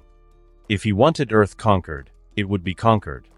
The question now is whether we take the path with fewer casualties. The Saudi Arabian representative, who had been silent until now, spoke up. "In my culture, we have a long history of dealing with powerful conquerors. Sometimes, wisdom lies in bending rather than breaking." "Are you suggesting we capitulate?" the French president asked incredulously. "I am suggesting we be realistic," the Saudi replied calmly. "This Thragg offered us integration with dignity, not humiliation or enslavement. He spoke of eliminating disease, hunger, and war, improving human life. If conquest is inevitable either way, is it not better to choose the path that preserves our people?" Cecil considered this perspective thoughtfully. He's got a point. Thragg didn't talk about destroying our cultures or enslaving humanity. He talked about a protectorate relationship, A benevolent dictator is still a dictator, the Canadian Prime Minister argued. And a dead population has no freedom at all, Cecil countered. Look, I'm as fond of democracy and independence as the next guy who spent his life defending it, but I'm also a pragmatist. We're outmatched. Completely and utterly outmatched. The Iraqi representative nodded slowly. In our history, we have seen empires rise and fall. The wisest rulers were those who allowed the conquered to maintain their ways of life, their religions, and their customs, while simply requiring tribute and loyalty. Perhaps this Thragg understands this ancient wisdom. He did say our political structures would remain in place, Cecil acknowledged. Just ultimately answerable to him. The room fell silent as everyone contemplated the implications. Cecil walked to the window overlooking the underground GDA facility, watching his agents scurry about, preparing for a crisis they couldn't possibly handle. Poor bastards didn't even know it. You know what the really frustrating part is, he said to no one in particular. Omniman. 20 years, and he never mentioned being part of an interstellar empire. Makes you wonder what else he's been hiding. The immortal approached, standing beside Cecil at the window. What do you think we should do? Cecil sighed. What I think doesn't matter. This is above my pay grade. Way above. Bullshit, the immortal replied. You're the one who's been preparing for planetary threats longer than anyone. Your opinion matters. Cecil turned to face the assembled leaders on the monitors. If you're asking for my professional assessment, it's this: we cannot win a direct confrontation. Period. So our choices are to accept Thragg's offer of peaceful integration or to face conquest with all the death and destruction that entails. And if we accept his offer, the Russian president asked, what guarantees do we have that he will honor the terms? None, Cecil admitted. But he doesn't strike me as the type who needs to lie. He's powerful enough to simply take what he wants. The fact that he's offering terms at all suggests he prefers cooperation to domination. The Egyptian representative spoke up. In my country, we have a saying, the wise man bows before the storm and rises unbroken when it passes. Perhaps this is such a storm. A storm named Thragg, Cecil muttered. Catchy. The United Nations Secretary General, who had been listening silently until now, finally spoke. I propose we put it to a vote. The decision affects all humanity. It should be made collectively. Cecil nodded. Fair enough. But I suggest we do it quickly. Our deadline is 24 hours, and I don't think the Grand Regent is the type to offer extensions. The next several hours were a blur of heated debates, strategic assessments, and increasingly desperate proposals. Cecil moved between the conference room and his private office, fielding calls from military leaders, scientific advisors, and intelligence agencies around the world. None of them had anything useful to offer. No secret weapons, no hidden allies, no clever strategies that might turn the tide. Just variations on the same theme. They were hopelessly outmatched. By evening, Cecil found himself alone in his office, nursing a glass of bourbon that did little to dull the impending sense of doom. A knock at the door interrupted his brooding. Enter, he called, not bothering to look up. Dr. Deborah Markham, the GDA's chief xenobiologist, stepped in. The preliminary analysis of the confrontation is complete, she said, placing a tablet on his desk. Let me guess, Cecil replied, taking a sip of his drink. We're screwed. That's the technical term, yes. She sighed and sat down across from him. His cellular density is off the charts. The energy readings during the confrontation, just from him standing there, exceeded anything we've ever recorded, including from Omniman. Cecil scrolled through the data, though the numbers meant little to him. Any weaknesses? Vulnerabilities? A fondness for chocolate that we could exploit? Dr. Markham didn't smile. None that we could detect. And there's something else, something strange. Strange how? His molecular structure seems to be in a state of perfect equilibrium. It's like every atom in his body is exactly where it should be, with no possibility of disruption. It's not natural. Cecil leaned forward. What are you saying? I'm saying he's not just strong or durable. It's like he's achieved some kind of perfect structural integrity at the atomic level. I can't explain it scientifically. It shouldn't be possible. Great, Cecil muttered. So he's not just stronger than anyone we've ever encountered. He's breaking the laws of physics too beyond normal standards. Anything else to brighten my day? Dr. Markham hesitated.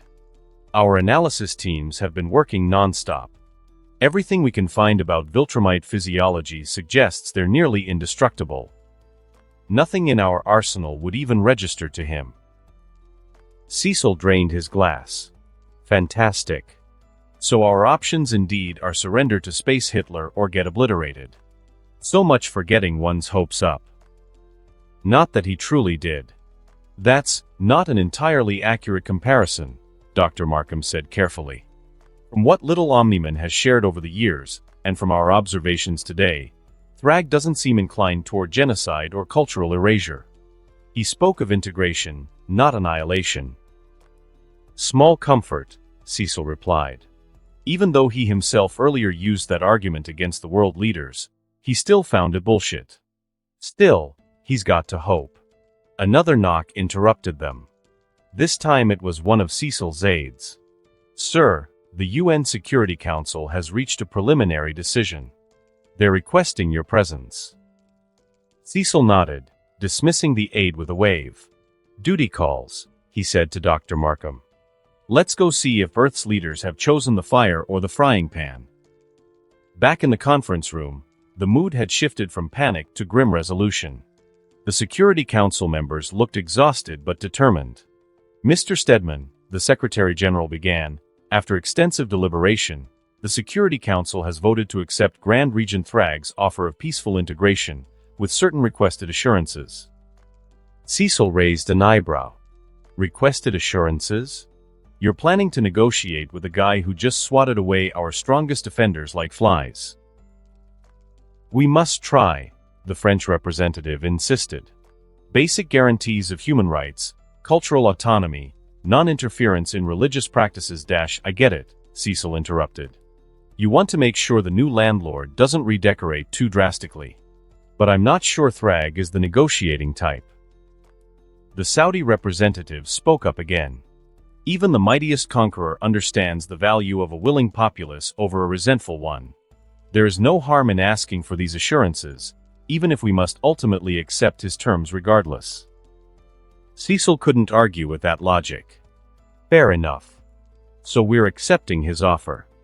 What about the dissenters? He glanced at the monitors where several leaders still looked unconvinced. The vote was not unanimous, the Secretary General admitted. But a significant majority recognizes the reality of our situation. We will present a unified response to Grand Regent Thragg.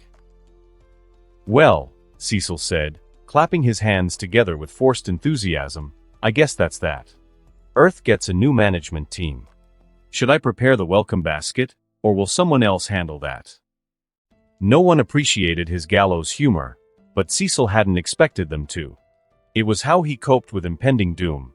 Had been since that day he'd nearly been dissolved into a puddle of goo by terrorists. The meeting concluded with the drafting of an official response to Thragg, complete with the requested assurances that everyone knew might well be ignored. Cecil watched the process with detached interest, already thinking ahead to what Earth under Viltrumite rule might look like. Would Thragg keep his word about eliminating disease and hunger? Would human civilization actually benefit from this forced evolution? Or was this the beginning of the end for humanity as they knew it? As the document was finalized and preparations made to deliver their response, Cecil found himself alone with the Immortal once more. So, the Immortal said quietly, this is how it ends. Not with a bang, but with a signature. It's not ending, Cecil replied, trying to convince himself as much as his ancient friend. It's changing.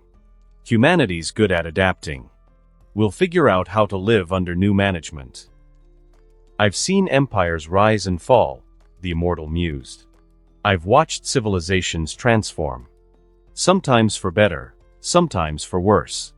but I've never seen anything quite like this. Cecil nodded. First time for everything. Even for you, old man. The immortal almost smiled. What will you do now? Will you continue to lead the GDA under Viltrumite rule? It was a question Cecil had been asking himself. Someone has to manage the transition. Might as well be someone who knows where all the bodies are buried, figuratively speaking, of course. Of course, the immortal echoed, not believing him for a second.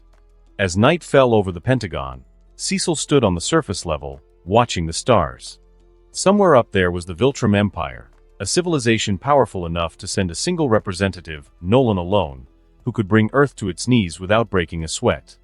An empire whose ruler apparently deemed Earth and humanity valuable enough to step off his mighty throne and make sure to gain it himself. Tomorrow, they would deliver their response to Thragg.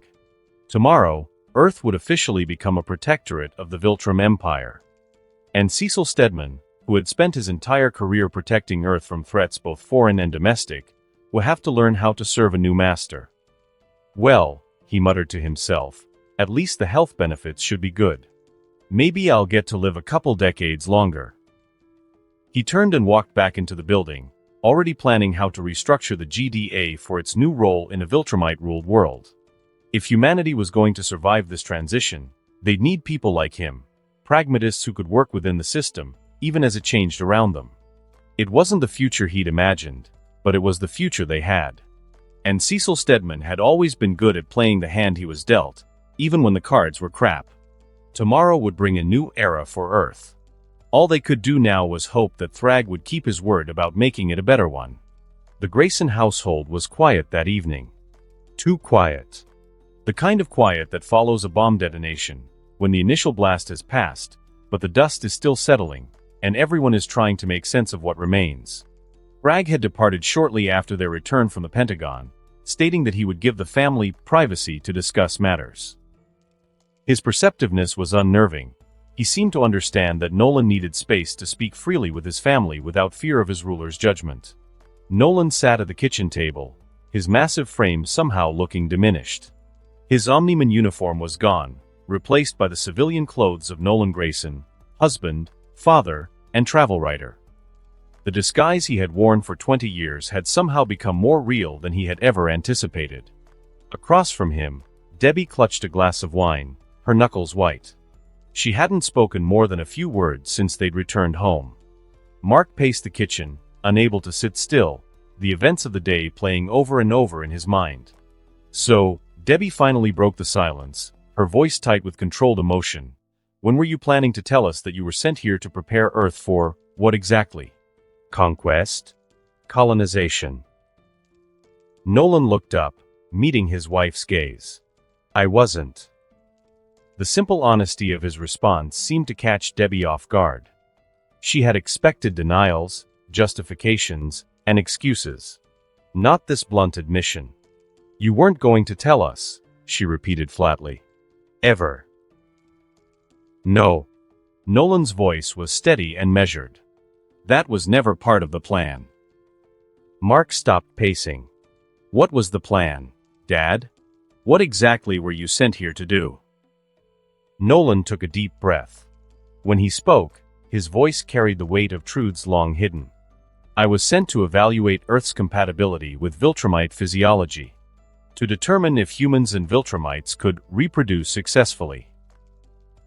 Which we obviously can, Mark interjected, gesturing to himself. Yes. A flicker of something like pride crossed Nolan's face. You were proof of concept, Mark. Proof that Viltrumite genes could be passed to the next generation, even with a human partner. So I was an experiment? Mark's voice cracked slightly.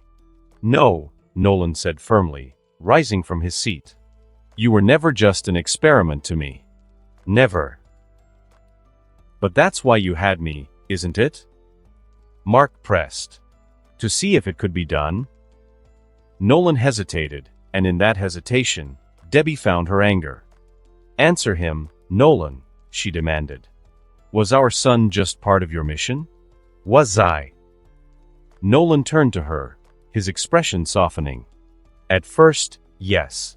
I was to integrate into human society, find a compatible mate, and produce offspring to prove viability. The words hung in the air like a physical blow. Debbie flinched, the pain of this revelation etched across her face. But, Nolan continued, moving toward her, something happened that wasn't in the mission parameters. Something I didn't expect. What? Debbie whispered. I fell in love with you. The words were simple, direct, quintessentially Nolan. I wasn't supposed to. Viltrumites aren't. We don't typically form emotional attachments. We're taught from birth that such things are weakness. He knelt beside her chair, bringing his face level with hers. But I did. I fell in love with you, Debbie. With your strength, your humor, and your unwavering support. With the way you challenged me without even knowing what I truly was. And Mark? She asked, her voice barely audible. Nolan turned to his son, who stood frozen, watching this confession unfold. Mark was supposed to be just the next phase of the mission. But the moment I held him, the moment he wrapped his tiny hand around my finger, he shook his head, struggling to find the words. Everything changed. Mark swallowed hard. But you still had a mission. You were still going to, what? Help conquer Earth someday. Yes, Nolan admitted. That was always the end goal. Earth would become part of the Viltrum Empire, one way or another. And what about us? Debbie asked, the tremor in her voice betraying her fear of the answer. What would have happened to Mark and me when that day came? Nolan's expression grew troubled. I don't know. For a long time, I didn't let myself think about it. I compartmentalize.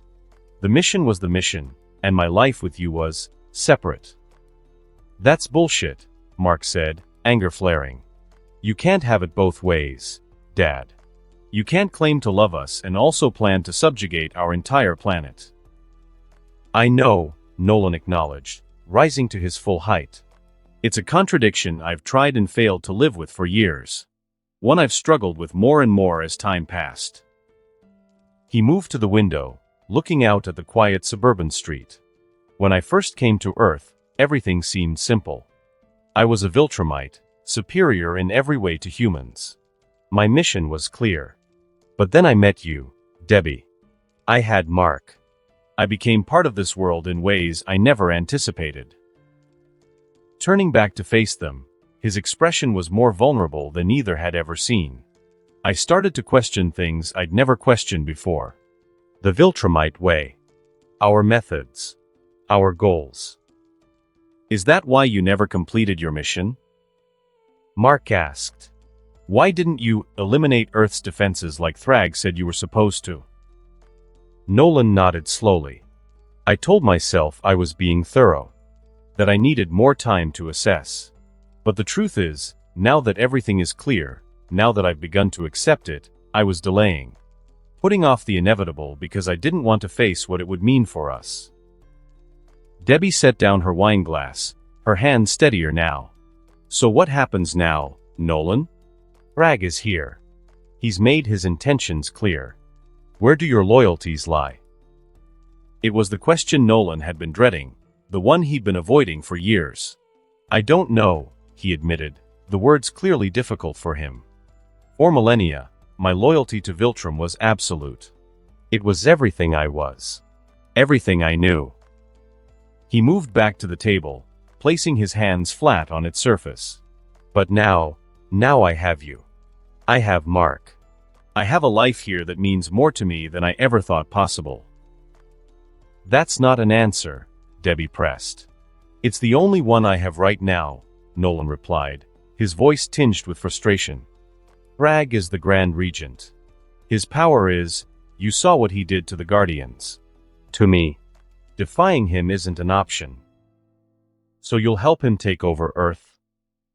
Mark demanded. He's already taking over Earth, Nolan pointed out. Whether through this peaceful integration or by force, the outcome will be the same. Earth will become part of the Viltrum Empire. And you're okay with that? Mark's voice rose in disbelief. What I'm okay with doesn't matter, Nolan said, a hint of the old Viltrumite hardness returning to his tone. This is reality, Mark. Thragg has the power to destroy this planet single-handedly if he chooses. The best we can hope for is to influence how the integration happens, to minimize suffering. That's very pragmatic of you, Debbie said coldly.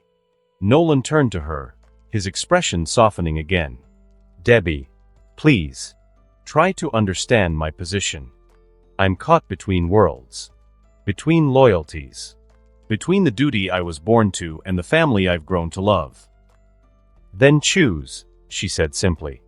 Choose us. Nolan closed his eyes briefly. It's not that simple. It is that simple, Mark insisted. Either you're with us, with humanity, or you're with Thragg. And if I choose you? Nolan asked, opening his eyes to look between them. What then? Thragg still conquers Earth. Nothing changes except now I'm a traitor to my people as well as yours. The harsh truth of his words silenced both Debbie and Mark momentarily. They had seen Thragg's power firsthand or heard about it. There was no fighting him, no resisting him. There has to be another way, Mark finally said, his young voice filled with determination that reminded Nolan so much of himself. Maybe there is, Nolan conceded. Thragg spoke of integration, not annihilation. He talked about improving human life, eliminating disease, hunger, war. That's not, since recent centuries, the traditional Viltrumite approach. You think he means it? Debbie asked skeptically. I don't know, Nolan admitted. But it's more consideration than Viltrum typically shows conquered worlds. And if he does mean it, if Earth truly could benefit from Viltrumite technology and protection. While giving up our freedom, Mark pointed out. Yes, Nolan acknowledged. There would be a cost. There always is. Debbie stood suddenly, moving to the counter where she refilled her wine glass with hands that trembled slightly. All these years, she said quietly, her back to them. All these years I thought I knew you. I thought what we had was real. It is real, Nolan insisted, moving toward her. Debbie, look at me. She turned, her eyes shining with unshed tears. How can I believe that? How can I believe anything you say when you've been lying to me from the moment we met? I lied about where I came from, Nolan acknowledged. About what I was. But not about how I felt. Not about what you and Mark mean to me. He reached for her hand, and after a moment's hesitation, she allowed him to take it. When I came to Earth, I was Omniman, agent of Viltrum. I had a mission, a purpose. But somewhere along the way, I became Nolan Grayson too. Husband. Father. That part wasn't a lie. How can I know that? Debbie asked, her voice breaking. Because I'm still here, Nolan said simply. Because when the time came to complete my mission, to eliminate Earth's defenses and prepare for conquest, I couldn't do it. I delayed. I made excuses. I put it off year after year because I couldn't bear the thought of what it would mean for us. Mark moved closer, watching this exchange with a mixture of hope and wariness. Is that true, Dad? You were supposed to, what? Kill the Guardians like Thragg said? And you didn't. Still asking the question even though it has been answered many times. Still hoping it's a lie, a nightmare, or a horrible dream, that his father planned to kill heroes he respected, and he wanted to be at the side of protecting the world like his father. Nolan nodded. That was to be the first step. Remove Earth's primary defense force, then systematically dismantle the rest. But I kept finding reasons not to. More data needed. More time required for assessment. That I needed to be sure you would have your powers. More, anything to avoid taking that step. Because of us? Debbie asked, searching his face. Yes, Nolan said firmly. Because, like I've been saying from the beginning, somewhere along the line, this became my home. You became my family. Not just a cover, not just part of the mission, but something real. Something I wasn't willing to sacrifice. The silence that followed was heavy with the weight of this confession. Debbie slowly withdrew her hand from Nolan's, but there was less anger in the gesture now, more contemplation. "I understand wanting to save your people," she said finally. "I can't imagine what it must be like to be one of the last of your kind. To face extinction." Nolan looked at her with surprise. Of all the responses he had anticipated, understanding had not been among them. "But," she continued, her voice stronger now, "that doesn't excuse what you were sent here to do. What you might have done if things had been different." "I know," Nolan agreed. "I'm not asking for excuses. Just understanding." Mark moved to stand beside his mother. "So what now? Thragg is still out there. Earth is still going to become part of the Viltrum Empire. Where does that leave us?" Nolan looked between them, the two people who had changed him in ways he never thought possible. "That depends on you," he said quietly.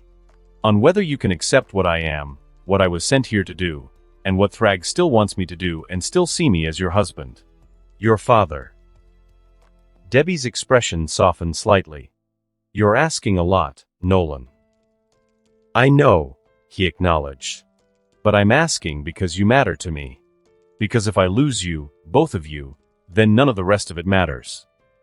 Mark studied his father's face, searching for any sign of deception. But all he saw was the raw vulnerability of a man caught between worlds, between identities. "I believe you," Mark said finally. "I believe you love us. That we're not just part of the mission to you." Relief washed over Nolan's features. "Thank you, son." "But," Mark continued, "still, come on, that doesn't change what's happening. That's not changing anything. That's not even an answer. What Thragg plans to do to Earth is still going to happen." "Yes," Nolan agreed. "It indeed will. But what it does change is how we face it. Together, as a family, we might find a way to influence what happens next. To make the best of a situation none of us can control." Debbie took a deep breath, then moved to stand before her husband. "I need time, Nolan. Time to process all of this. To reconcile the man I married with who you really are." "I understand," Nolan said, though the pain in his eyes was evident. "Take all the time you need." She reached up, touching his face gently. "But I do believe you love us. As hard as this is to accept, as angry as I am about the lies, I believe that part was real." "It was," Nolan assured her, covering her hand with his own. "It is. The most real thing in my life." Mark watched his parents, feeling both relief and uncertainty. His world had been turned upside down in the span of 2 days, first discovering his powers, then learning the truth about his father, and now facing the reality that Earth was about to become part of an alien empire. "We'll figure this out," he said, with more confidence than he felt. "All of it. Together."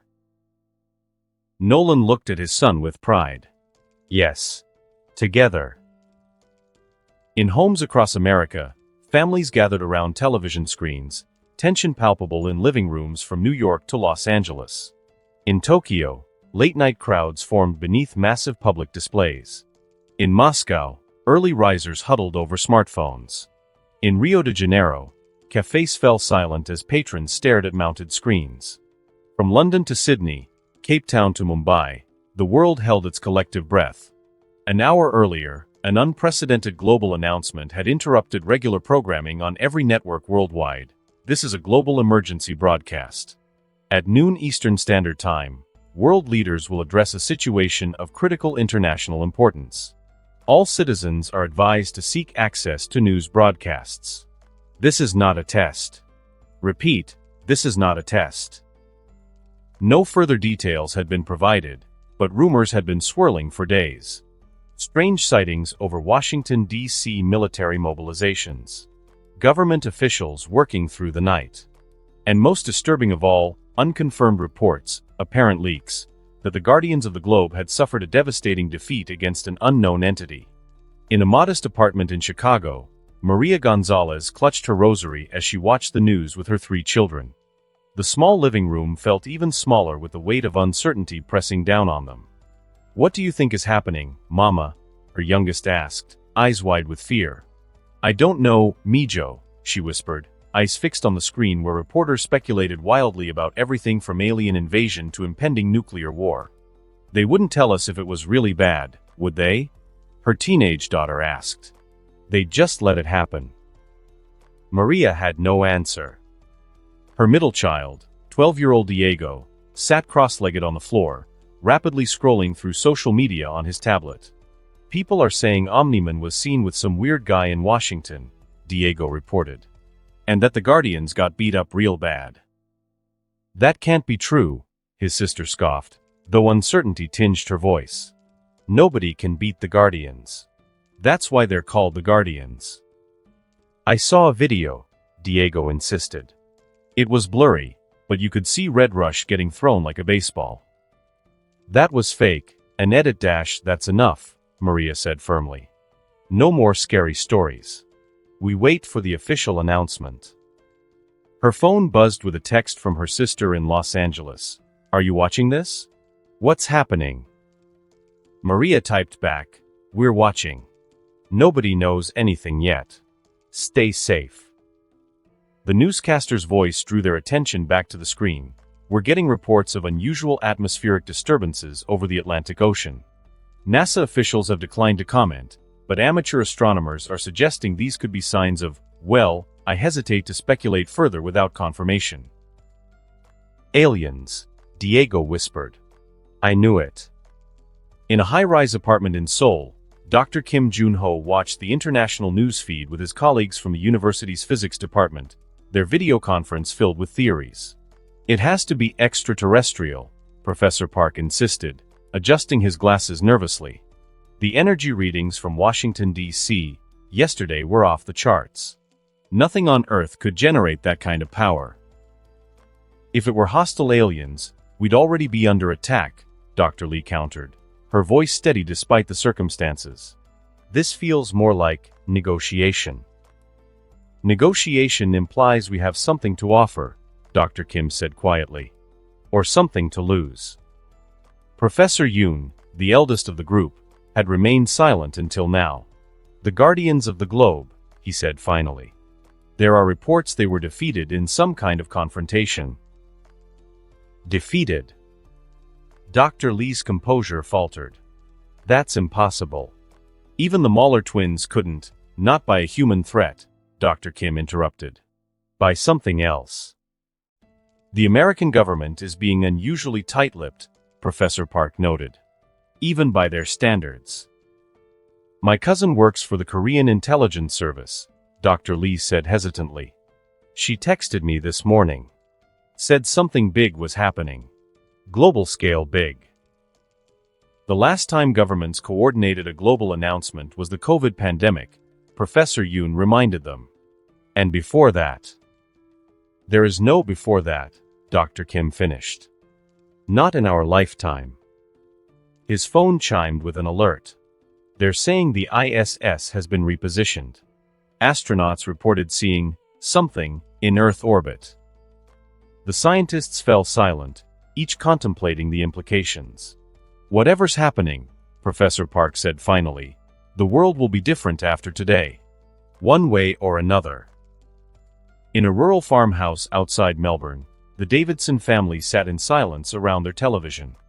3 generations under one roof, all feeling the weight of history pressing down upon them. "Reminds me of the Cuban Missile Crisis," Grandpa Davidson muttered, his weathered hands gripping the armrests of his recliner. "That same feeling in your gut, like the world's hanging by a thread." "This is different, Dad," his son replied, arm protectively around his wife's shoulders. "Back then, it was humans against humans. This feels bigger." Their teenage son, Alex, refreshed his social media feed compulsively. "People are saying Omni-Man was seen with some giant mustached guy in Washington. And that the Guardians got their asses kicked." "Language," his mother admonished automatically, but her heart wasn't in it. If the Guardians of the Globe couldn't protect them, who could? "Sorry, Mum," Alex muttered, not looking up from his phone. But it's all over the internet. Someone posted a video from yesterday. It's blurry, but you can see the Guardians attacking this massive bloke, and he doesn't even move. Just stands there while they hit him. Probably fake, his father said, but without conviction. You know how people are with their conspiracy theories. The military's mobilize, Grandpa Davidson pointed out, nodding toward the screen where footage showed convoys moving through Washington, D.C. You don't do that for a hoax. The stock market's crashing, Alex's mother noted, checking her own phone. Global panic selling. That's real enough. Alex looked up from his device, his young face unusually serious. Do you think we're about to be invaded? No one had an answer for him. In a penthouse apartment in Dubai, investment banker Tariq Al-Fayez watched the news with growing concern, his phone buzzing constantly with messages from panicked clients. The markets are in free fall, his assistant reported over the phone. Every exchange worldwide. It's worse than the 2008 crash. Of course they are, Tariq replied, eyes fixed on the live feed from Washington, D.C., where military vehicles surrounded the National Mall. Nobody invests during the apocalypse. His wife, Amira, entered the room, her face pale. The school called. They're sending the children home early. Good, Tariq nodded. They should be here, with us, whatever this is. What is it, Tariq? Amira asked, sitting beside him on the plush sofa. What's happening? I don't know, he admitted. But my contacts in government are silent. All of them. That never happens. His phone rang again, his broker in New York. Tariq, what the hell is going on over there? The voice demanded without preamble. The Middle East markets are leading the crash.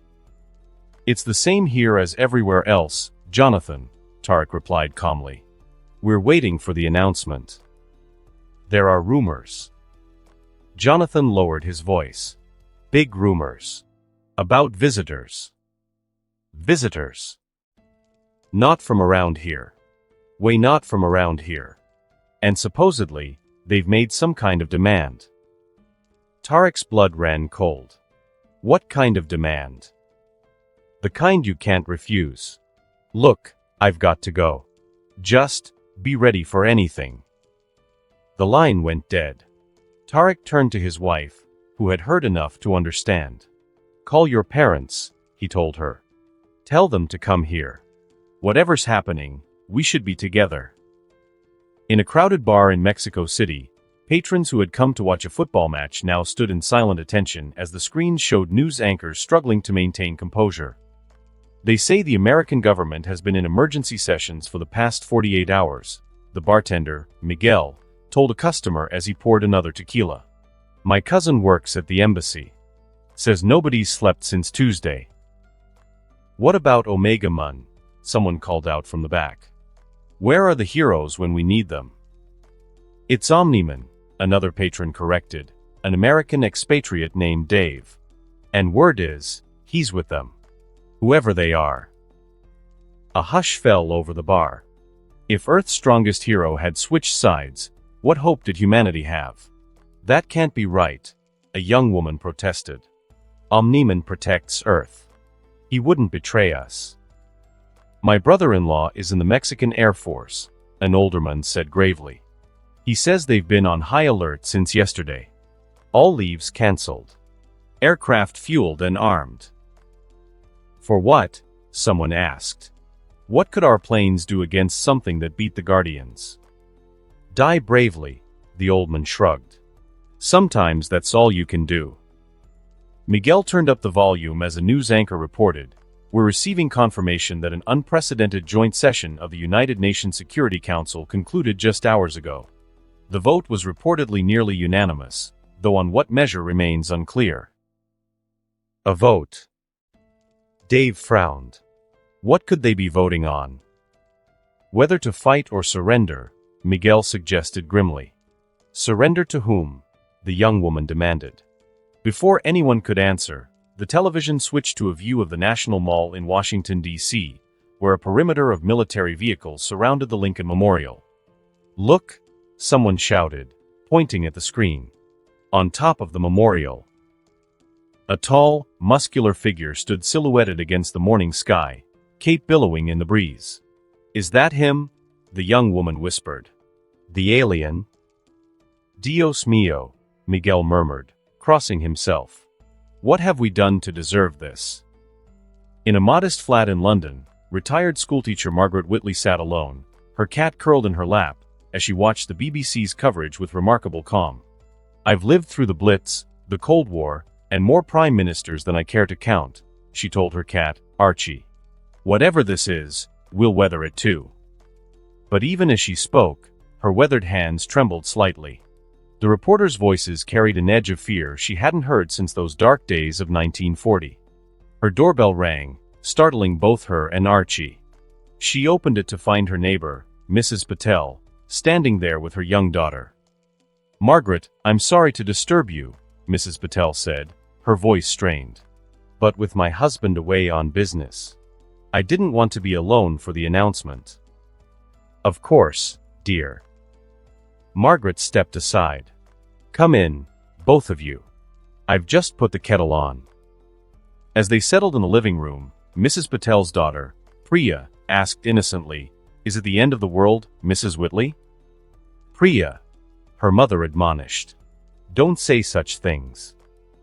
"It's all right," Margaret smiled gently at the child. "No, Priya, it's not the end of the world. It might be the end of the world as we know it, but that's happened before. The world changed after the Great War, and again after the Second World War, and again with the internet and mobile phones. But these are aliens," Priya insisted. "Everyone at school says so." "Perhaps," Margaret conceded. "But even if it is, we'll adapt. Humans are quite good at that." The BBC anchor's voice grew more urgent. "We're getting reports that a large object, possibly a spacecraft, has entered Earth's atmosphere and is currently hovering over Washington, D.C. We must emphasize that this is unconfirmed, but multiple sources are reporting " "Oh my God," Mrs. Patel gasped, clutching her daughter close. Margaret reached for her hand. "Whatever happens, we face it together. That's what got us through before." In a high-security bunker beneath Moscow, Russian President Volkov reviewed the latest intelligence with his cabinet. "The Americans have capitulated," Defense Minister Petrov reported, sliding a folder across the table.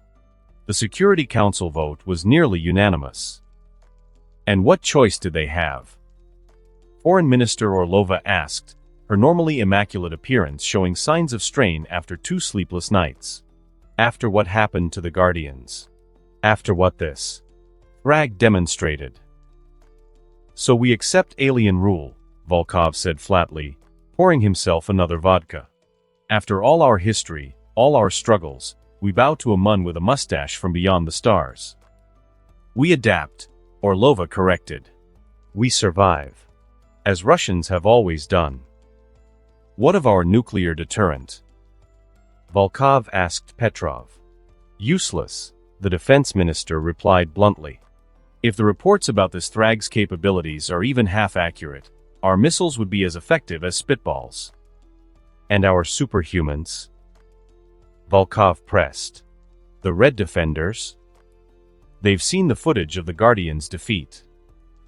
Petrov shook his head. "They're standing down on my orders. No sense sacrificing them needlessly." "So we surrender without firing a shot," Volkov's voice was bitter.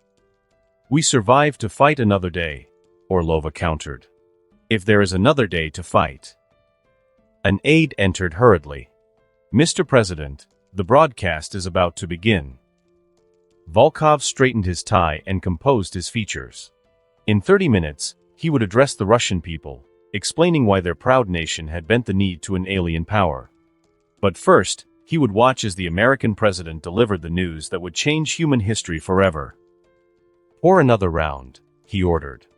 "We may as well toast the end of human independence." Back in America, in a college dormitory in Boston, students crowded into a common room, their midterm exams forgotten in the face of potentially civilization-altering news. "My dad's in the National Guard," a young woman named Jenny said, her voice breaking. "They called him up yesterday." No explanation.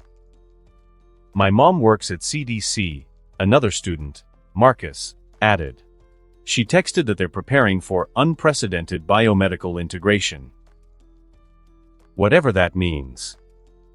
It means we're about to become lab rats, a cynical junior named Tyler muttered. If we're lucky. Hey, they're starting, someone called out, pointing to the screen where the presidential seal had appeared. The room fell silent as the American president appeared, his normally confident demeanor subdued. My fellow Americans, citizens of Earth, he began, his voice steady despite the extraordinary circumstances. Today, I address you on a matter of unprecedented significance for our planet. 2 days ago, Earth was visited by a representative of an advanced civilization known as the Viltrum Empire. Gasps erupted in the dorm room, echoed in living rooms and public spaces worldwide. This representative, Grand Regent Thragg, their ruler, presented Earth with a choice: peaceful integration into the Viltrum Empire or forceful subjugation. Holy shit, Tyler breathed. It's actually happening. After witnessing a demonstration of Viltrumite power that surpasses anything in our defense capabilities, and after extensive consultation with world leaders, scientific experts, and military advisors, the United Nations Security Council has voted to accept peaceful integration. Jenny began to cry silently. Marcus put his arm around her shoulders. I understand this news may be shocking, frightening, or even infuriating, the president continued. But I assure you, this decision was not made lightly. The alternative would have meant global devastation on an unimaginable scale. So that's it? A freshman asked incredulously. We just give up? What choice do we have? Marcus replied grimly. If they can take down the Guardians. The Viltrum Empire has promised significant benefits to Earth, the president was saying. Advanced medical technology to eliminate disease. Agricultural innovations to end hunger. Energy solutions to address climate change. In return, they ask for our cooperation and integration into their interstellar community. They ask, Tyler scoffed. Like we have a choice. I now yield to a live broadcast from Washington, D.C., where Grand Regent Thragg will address the people of Earth directly. The screen switched to a view of the Lincoln Memorial, where an imposing figure stood at the top of the steps. Jesus, someone whispered. Look at the size of him. In her Chicago apartment, Maria Gonzalez held her children close as they watched Thragg appear on screen. His muscular frame dwarfed the human official standing nearby, his crimson and white uniform gleaming in the sunlight. Is that him, Mama? Her youngest asked, voice small with fear. The alien? Yes, Mijo, she answered, trying to keep her own voice steady. That's him. He looks human, her daughter observed. Just bigger. Viltrumites, Diego read from his tablet, appear externally similar to humans but possess vastly superior physical capabilities, including superhuman strength, speed, and durability. Where are you reading that? Maria asked, surprised. Government website. Diego showed her the screen. They just published a whole page about them. On the television, Thragg began to speak, his deep voice resonating with authority. People of Earth, he said. I am Thragg, Grand Regent of the Viltrum Empire. Your leaders have wisely chosen peaceful integration over conflict. This decision will benefit both our peoples. He talks like it's a favor, Maria's daughter muttered. The Viltrum Empire spans multiple star systems, Thragg continued. We bring order, stability, and advancement to all worlds under our protection. Earth will be no exception. Diego was still reading from his tablet. It says here the Viltrumites are nearly extinct. A plague reduced their population from billions to just a few dozen. Shoo, Maria hushed him, focused on Thragg's words. In the coming days, Viltrumite representatives will establish contact with your governments, scientific communities, and medical institutions. The transition to Viltrum governance will be orderly and respectful of human customs and traditions. What does that mean, Viltrum governance? Maria's daughter asked. Are they taking over our government? I think they already have, sweetheart, Maria replied softly. On screen, the camera panned to show a group of officials approaching the memorial. At their head walked Cecil Stedman, the enigmatic director of the Global Defense Agency, flanked by the Guardians of the Globe, all looking notably worse for wear. Look. Diego pointed excitedly. The Guardians. They're alive. Indeed, the heroes were present, but their condition was shocking. The Immortal's hand was heavily bandaged. War Woman moved with a noticeable limp. Red Rush, normally a blur of motion, walked slowly, deliberately. Darkwing's cape was torn, his costume damaged. As if to show his defeat, he refused to replace it. Green Ghost flickered in and out of visibility, as if struggling to maintain her form.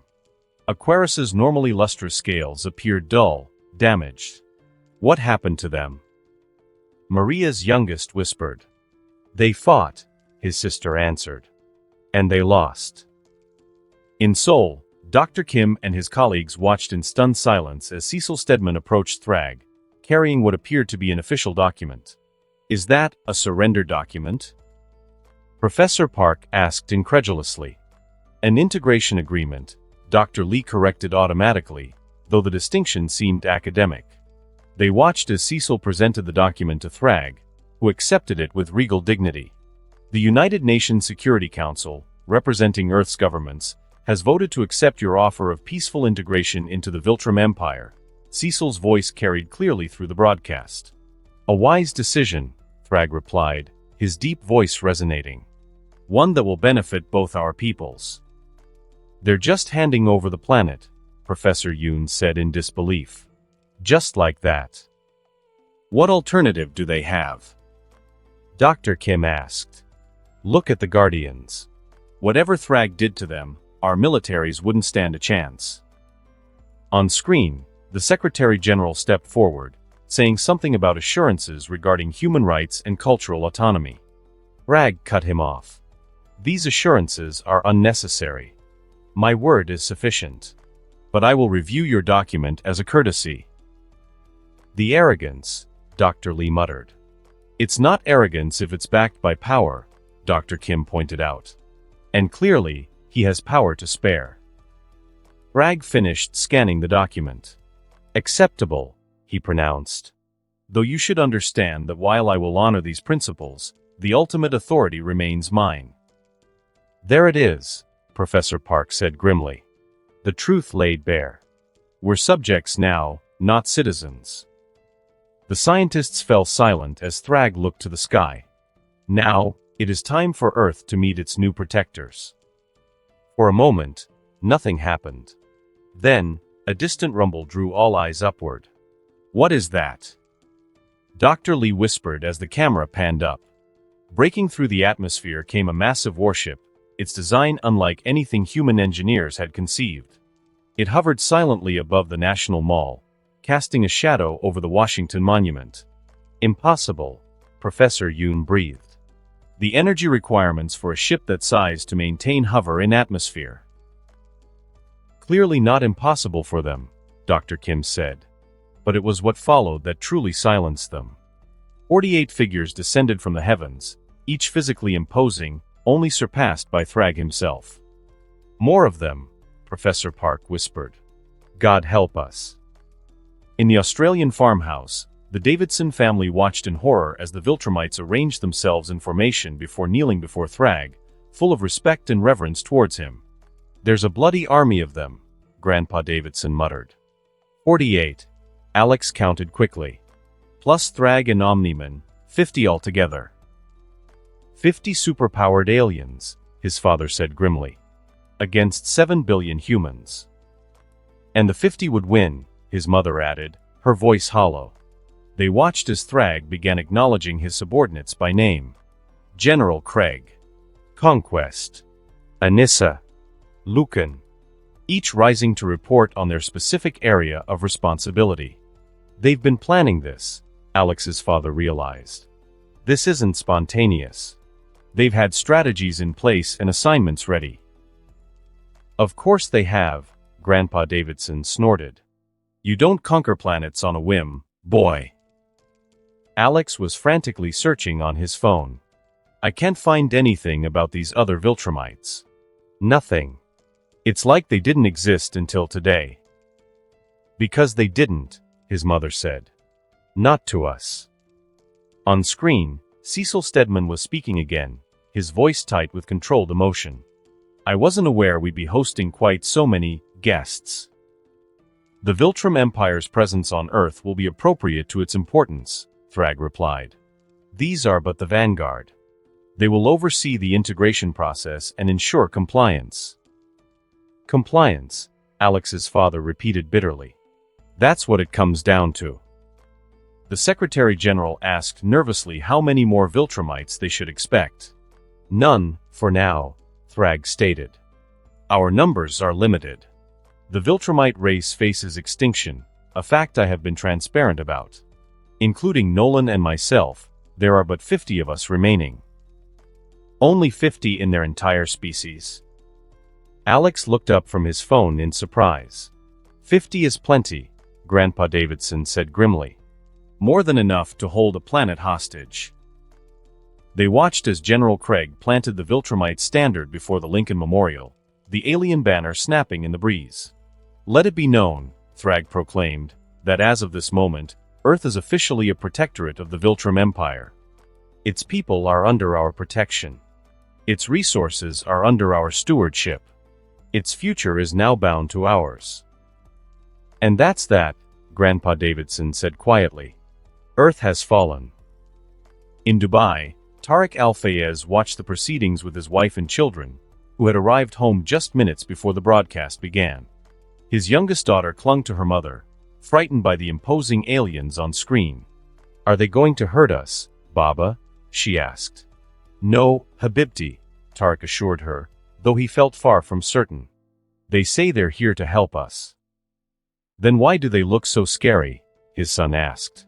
Power often looks frightening, Tariq replied diplomatically. Even when it's not meant to harm. On screen, Thragg was outlining the immediate next steps. The transition begins immediately. I will require facilities for my people, access to your communications infrastructure, and meetings with your scientific community. The benefits I promised, the elimination of disease, hunger, and war, will commence once these logistical matters are addressed. Cecil stepped forward. The GDA has prepared a comprehensive integration plan, as requested. We've identified suitable locations for your people, established secure communication channels, and assembled teams of our top scientists and medical researchers. They've been preparing for this, Amira realized. The governments knew this was coming. Of course they did, Tariq nodded. This didn't happen overnight. Just doing my job, Cecil was saying dryly. Which apparently now includes facilitating alien occupation. Integration, Thragg corrected. Not simply occupation. A distinction that will become clearer as the benefits materialize. He turned to address the Viltrumites. You have your assignments. Proceed. With that simple command, the assembled Viltrumites rose into the air in perfect formation, then dispersed in different directions. Where are they going? Tariq's son asked, alarmed. To their posts, Tariq surmised. Around the world. Will one come here? His daughter asked fearfully. Perhaps, Tariq admitted. But remember what Thragg said. They're here to help. Even as he spoke the reassuring words, Tariq's phone buzzed with a message from the UAE's finance minister. Emergency cabinet meeting. 1 hour. Viltrumite liaison arriving tomorrow. Prepare an economic impact assessment. So it begins, Tariq thought. The New World Order. In the Mexico City bar, the patrons watched as the Viltrumites dispersed across the globe. The initial shock had given way to a strange, fatalistic camaraderie. Miguel poured drinks liberally, on the house. To Earth, someone toasted. May she rest in peace. To humanity, Miguel countered. Too stubborn to die, even now. What happens next? The young woman asked no one in particular. We adapt, Dave, the American expatriate, replied. What choice do we have? We could fight, a muscular man suggested. Did you see what happened to the Guardians? Dave scoffed. They tried fighting. Look where it got them. So we just accept alien overlords? The young woman demanded. For now, the older man who had spoken earlier said quietly. We accept. We observe. We learn their weaknesses. Every conqueror in history has eventually faced resistance. Not conquerors with superpowers, Dave pointed out. Even gods can bleed, the old man replied. It's just a matter of finding the right weapon. On the screen, Thragg was speaking to Omni-Man, who stood rigidly at attention. You have served well as Earth's protector, Thragg said. That role will continue, but with expanded responsibilities. You will serve as liaison between the Viltrum Empire and Earth's governments, ensuring smooth communication and compliance. Yes, Grand Regent, Omni-Man replied formally. So Omni-Man is working with them, the young woman said bitterly. He's a traitor. Or a prisoner, Miguel suggested. Look at his face. That's not the face of a willing collaborator. As if confirming this assessment, the camera caught a brief exchange between Thragg and a younger figure hovering nearby, Omni-Man's son apparently. Your son will begin formal Viltrumite training immediately, Thragg was saying. General Craig will oversee his development. The young hero, Invincible, some called him since yesterday's heroics, descended to stand beside his father. And if I don't want to train? He asked boldly. A dangerous silence followed. Your preference, Thragg said finally, is noted but irrelevant. You are half Viltrumite. That heritage comes with responsibilities you cannot shirk. Even their own aren't free, Dave observed. What chance do we have? This world enters a new age today, Thragg announced, rising into the air. The age of Viltrum has begun.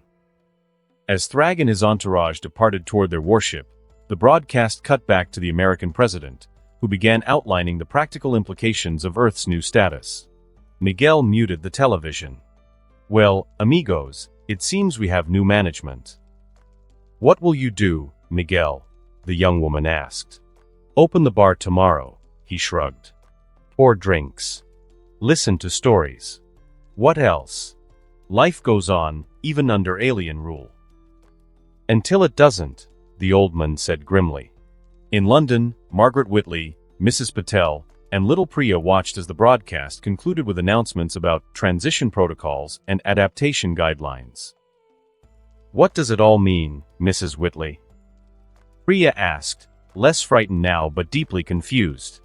It means change, dear, Margaret replied. Big change. Are they good aliens or bad aliens? Priya persisted.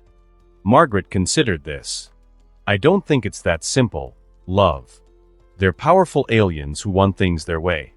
Whether that's good or bad depends on what their way turns out to be. They said they'll cure diseases, Mrs. Patel pointed out. End hunger. That sounds good. Yes, Margaret agreed. Though I wonder what the price will be. The price. Priya looked between the adults. There's always a price for protection, dear, Margaret explained gently. Always.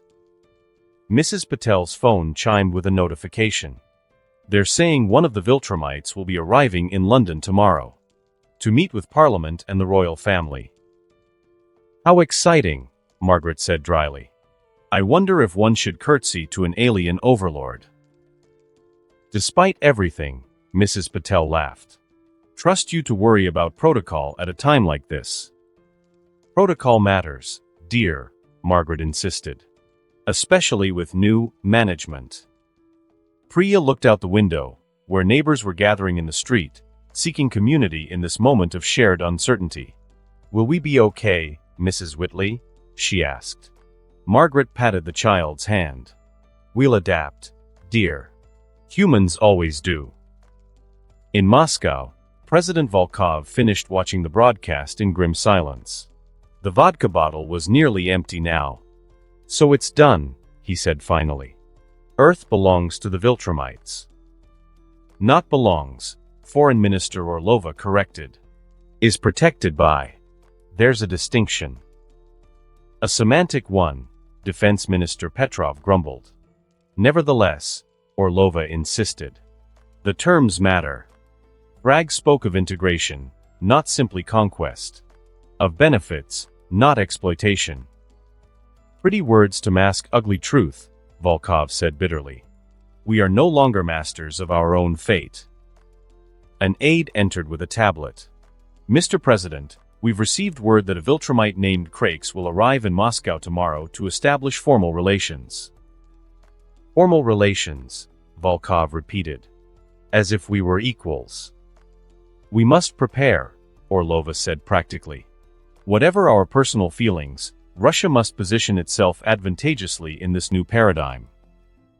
You mean curry favor with our new overlords, Petrov said bluntly. I mean survive and thrive under changed circumstances, Orlova shot back. As Russians have always done. Volkov stood, straightening his jacket. Prepare my address to the nation. I will speak in 1 hour. What will you tell them?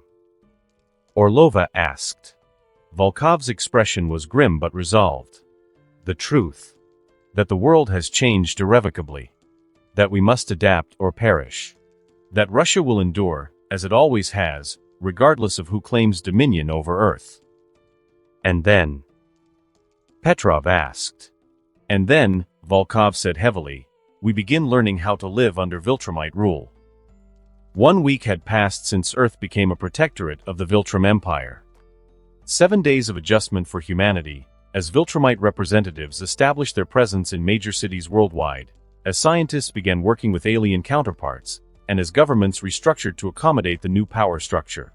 In that time, Thragg had chosen his seat of power, the peaks of Mount Everest. The highest point on Earth seemed fitting for the ruler of the Viltrum Empire, symbolically placing him above all of humanity. The harsh conditions that made the mountain inhospitable to humans posed no challenge to Viltrumite physiology, and the remote location provided security while still allowing Thragg to reach any point on the globe within moments if necessary.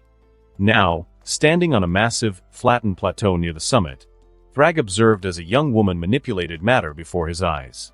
Samantha Eve Wilkins, known to the world as Adam Eve, stretched out her hands, pink energy flowing from her fingertips to reshape the mountain. Massive blocks of stone rose and shifted, forming walls and towers, archways and battlements. A castle was taking shape, not built, but grown, from the mountain itself. The structure combined elements of Viltrumite architecture that Thragg had described with human design elements. Tall towers with thin spires stretched toward the sky, while thick walls of compressed stone formed a barrier around the perimeter. Beside Thragg stood Mark Grayson, watching with obvious awe. The young half-Viltrumite had spent the past week in a state of adjustment, coming to terms with both his heritage and Earth's new status. Impressive, Thragg remarked, his deep voice carrying easily despite the thin air. The girl has remarkable control over her abilities. Mark nodded, still watching Eve work. Yeah, she's amazing. I've never seen her create something this big before. Thragg studied the young hero's expression with interest. The admiration in Mark's eyes was evident, and not merely for Eve's powers. Her manipulation of matter exceeds what I would have expected, Thragg thought to himself. In the original timeline, she was powerful, but not to this degree. Fascinating how many differences there are and how some are so much more useful. Eve had begun working on the interior of the castle now, creating grand halls and chambers, staircases, and balconies. Sweat beaded on her forehead despite the freezing temperature, showing the mental effort required for her actions. After another 20 minutes of work, she finally lowered her hands, the pink energy fading. The castle stood complete, a fortress worthy of the Grand Regent of Viltrum, gleaming in the harsh mountain sunlight. It's done, Eve called, her voice slightly strained from effort. What do you think? Thragg surveyed the structure with a critical eye. Exceptional work, girl. You have exceeded my expectations. Eve approached, brushing a strand of red hair from her face. Thanks. It should be stable down to the molecular level. I reinforce the structure to withstand the extreme conditions up here. The temperature variations, wind stress, and seismic activity will not affect it, Thragg agreed, having analyzed the construction himself. You have created something that would have taken traditional builders years to accomplish, and with far greater precision. Eve smiled, pleased with the praise despite her wariness of the Viltrumite leader. I've never done anything this big before. It was challenging. Yet you succeeded admirably, Thragg noted. His gaze shifted between Eve and Mark, who had moved closer to his classmate. You two attend the same educational institution, do you not? He suddenly asked. Both teenagers looked surprised by the question. Yeah, Mark confirmed. We go to the same high school. Interesting, Thragg said, his tone casual but his eyes shrewd. Perhaps you should pursue her, Mark. She seems intelligent, beautiful, and powerful enough, with good genetics for a half-Viltrumite like yourself. Mark's eyes widened in shock, his face flushing red. What? We're not, Eve's cheeks colored to match her hair. That's not, we're just friends. A solid foundation for any pairing, Thragg observed, seemingly unperturbed by their embarrassment. Your offspring would likely possess remarkable capabilities. Her molecular manipulation combined with your Viltrumite strength could produce a truly exceptional genetic line. That is if they are genetic in this timeline. My powers aren't genetic, Eve interjected quickly, desperate to change the subject. They're the result of a government experiment. I was altered as an embryo. Thragg tilted his head slightly, considering this. A shame. But that does not make you unsuited for Mark. Non-genetic enhancements can still produce valuable adaptations in subsequent generations through epigenetic factors. Mark looked like he wanted the mountain to swallow him whole. Can we please talk about something else? Sensing their discomfort, Thragg decided to relent. I am not going to force either of you into anything, he clarified with a shrug. That is not how I wish to repopulate the Viltrumite race. It was merely a suggestion, should you be willing to pursue it. I believe you would be quite compatible, based on my observations of your interactions. Before either teenager could respond to this unexpected clarification, a figure appeared in the sky, General Craig, descending rapidly toward the newly constructed castle. He landed before Thragg, dropping to one knee in a formal salute. Grand Regent, Craig acknowledged, rising only after Thragg nodded permission. I bring a report on the Genetic Partnership Program. Proceed, Thragg commanded. We have received approximately 237 volunteer applications from human females worldwide, Craig reported. Initial screenings for genetic compatibility and health factors have been completed. Thragg's expression remained neutral, but his interest was evident. Do they each understand their duty correctly? We have made the terms explicit, Craig confirmed. Each volunteer has been informed that while they will be provided with a life of luxury and the highest standard of care, they will be exclusively paired with their assigned Viltrumite partner. No other romantic or sexual relationships will be permitted once they enter the program. Good, Thragg nodded. Has it been made clear that this exclusivity is necessary to eliminate complications regarding paternity? We cannot waste time determining whether offspring possess Viltrumite genes when every moment counts in our repopulation efforts. Yes, Grand Regent, Craig replied. All volunteers have acknowledged and accepted these terms. Thragg's eyes narrowed slightly. And what of their character? Have you conducted background investigations to ensure they haven't betrayed previous partners? That they haven't betrayed their partners for the luxuries offered? I have no interest in introducing the blood of traitors into Viltrumite lineages. Mark and Eve exchanged uncomfortable glances at the turn in conversation but remained silent. Extensive background checks have been performed, Craig assured him. Those with histories of infidelity or deception have been eliminated from consideration. As you have taught us, both spiritual and genetic factors from parents can influence offspring. We seek only those of honorable character. Excellent, Thragg seemed satisfied. Our research on genetic inheritance patterns has always emphasized the importance of character traits alongside physical capabilities. Prepare the final candidate list for my review. It will be done, Grand Regent, Thragg promised. He hesitated, then added, "There is one other matter. Several governments have expressed concern about the program, fearing coercion despite our assurances of voluntary participation." Thragg's expression hardened slightly. "Arrange meetings with these government representatives. I will address their concerns personally. The repopulation of our species is non-negotiable, but I have no desire for unwilling participants. They would only produce complications and inferior offspring due to the spiritual troubles and incompatibility during the process." Thragg nodded, then glanced at Mark and Eve, clearly uncertain whether to continue with them present. Thragg noticed his hesitation. "You may speak freely, General. These young ones should understand the realities of our situation." "As you wish, Grand Regent," Thragg continued. "The medical technology transfers have begun as promised.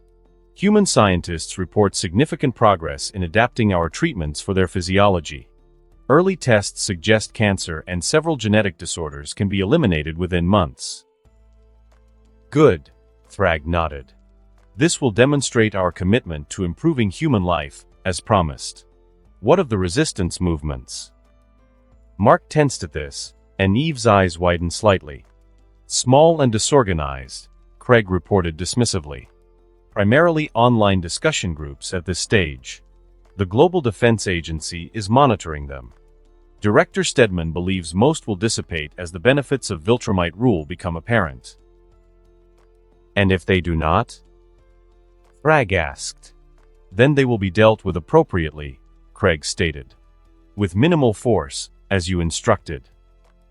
Thragg nodded, then turned to Mark and Eve. "You see? We keep our promises. Earth will benefit from Viltrumite protection and technology. In return, we ask only for cooperation and assistance in ensuring our species' survival." Mark looked unconvinced but said nothing. Eve, however, found her voice. "And those who don't want to cooperate?" she asked carefully. "What happens to them?" Thragg regarded her with what might have been respect for her boldness. "Non-cooperation is not the same as active resistance, girl. Those who wish to live their lives quietly, neither assisting nor opposing us, are free to do so. Only those who actively work against Viltrum interests will face consequences." "What kind of consequences?" Mark asked, unable to remain silent any longer.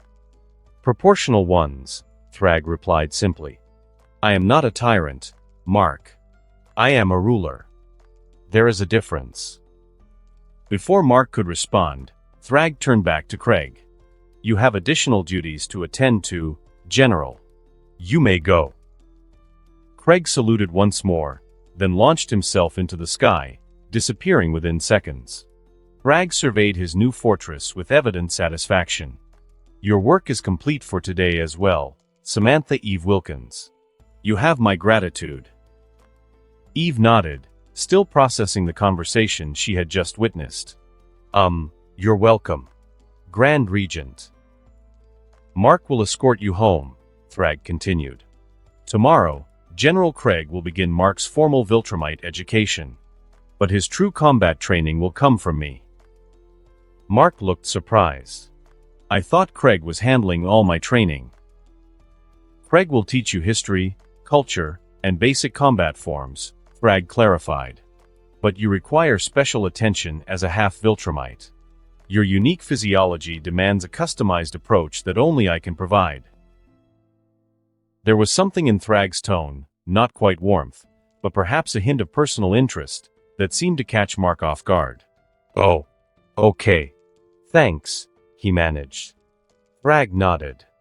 "You may both depart. Mark, be at the GDA headquarters tomorrow at 6 o'clock hours for your first session with General Thragg." As the teenagers prepared to leave, Thragg added, almost casually, "And do consider what I said about compatibility. The choice is yours, of course, but observation suggests you already harbor mutual attraction." Both Mark and Eve blushed furiously again, avoiding each other's eyes. "We'll, keep that in mind," Mark mumbled, then quickly took to the air. Eve activated her powers, surrounding herself with pink energy and following him into the sky. Thragg watched them depart, a slight smile playing at the corner of his mouth. Young ones were so predictable, regardless of species. Their embarrassment merely confirmed what he had already observed. There was indeed attraction there, though perhaps neither had fully acknowledged it yet.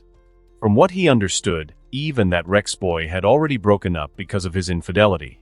That boy had potential from what he knew from his first life memories, but such traitorous acts are something he despises, so he isn't one he will take much note of till he fixes himself. He turned to enter his new fortress, the Castle of Viltrum, as he had named it. The structure was impressive, a worthy seat for the ruler of Earth and the Viltrum Empire. From here, he would guide both civilizations toward a future that, in the original timeline, had never had the chance to unfold. As he walked through the grand entrance hall, Thragg reflected on the past week. Earth's integration was proceeding more smoothly than even he had anticipated. There had been protests, of course, and some isolated incidents of violence against Viltrumite representatives, but nothing organized or effective. The benefits he had promised were already beginning to materialize. Viltrumite medical technology was being adapted for human use. Agricultural innovations were being implemented in regions plagued by food insecurity. Energy solutions that would eventually eliminate fossil fuel dependence were in development. And most importantly, the Viltrumite breeding program had begun. 237 volunteers was a promising start, though they would need many more to rebuild their population to sustainable levels. Thragg reached the throne room, a magnificent chamber Eve had created according to his specifications. The ceiling soared nearly 100 feet overhead, supported by massive columns carved with a history of Viltrum. The throne itself was positioned at the far end, elevated on a dais and crafted from a single piece of the mountain's heart. As he sat upon his throne, Thragg activated the interface that had first appeared to him aboard his ship. The translucent blue display materialized before him, visible only to his eyes. Status: Name: Thragg, formerly Samel. Race: Viltrumite. Position: Grand Regent of the Viltrum Empire. Strength: Supreme. Age: Classified. Attributes: Physical power: Planetary plus. Durability: Planetary plus. Flight speed: Massively faster than light. Combat skill: Master of all Viltrumite techniques. Intelligence: Strategic genius. Functions: Universal travel, partially unlocked. Conditions for full unlocking: establish stable control over the current world. Potential destinations: 1 currently available. Thragg's eyes narrowed at the change in status. The function that had previously been fully locked was now partially available. What did that mean, precisely? How would the system determine when his control was stable? And what was this universe that had become available? He attempted to access more information, but the interface remained stubbornly vague, providing only cryptic descriptions of the potential destinations. Destination 1. Universe of different evolution, various biological abilities. Interesting, he wondered what this universe could possibly be. He has been contemplating if these worlds he can eventually travel to are worlds he knows or not. From his first life, this world was mere fiction, but it of course is not, so it stands to reason that possibly many other worlds he believed to be fiction are real. If the comics knowledge he learned from Invincible is to be trusted, he can for sure know there are 2 multiverses known to him as DC and Marvel existent. Though currently, he has no interest in traveling to them, for even he recognizes that his power is insufficient if something unexpected happened in these worlds. These contemplations, though, were for the future. For now, he needed to, as the interface stated, establish stable control over the current world, though that begged the question, what defined his current world? Was it this entire universe? If so, it would take centuries at minimum, or was it Earth itself, for it was the focus in the Invincible comics?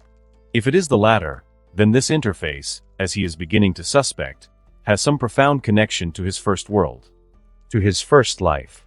Deciding that this will all naturally come later, Thragg dismissed the interface with a thought and leaned back on his throne, contemplating his next steps. The Guardians of the Globe remained a potential issue, broken but not eliminated. The Immortal, in particular, had lived too long to accept subjugation easily. He would need watching. Cecil Stedman was cooperating for now, but the Mun was too intelligent and too devoted to Earth's independence to be fully trusted. He too would require careful monitoring. And then there were Nolan and Mark Grayson, father and son, both with Argall's blood flowing through their veins. In the original timeline, they had proven to be Thragg's downfall. But here, now, with his foreknowledge and careful management, perhaps they could become his greatest assets instead. Particularly Mark.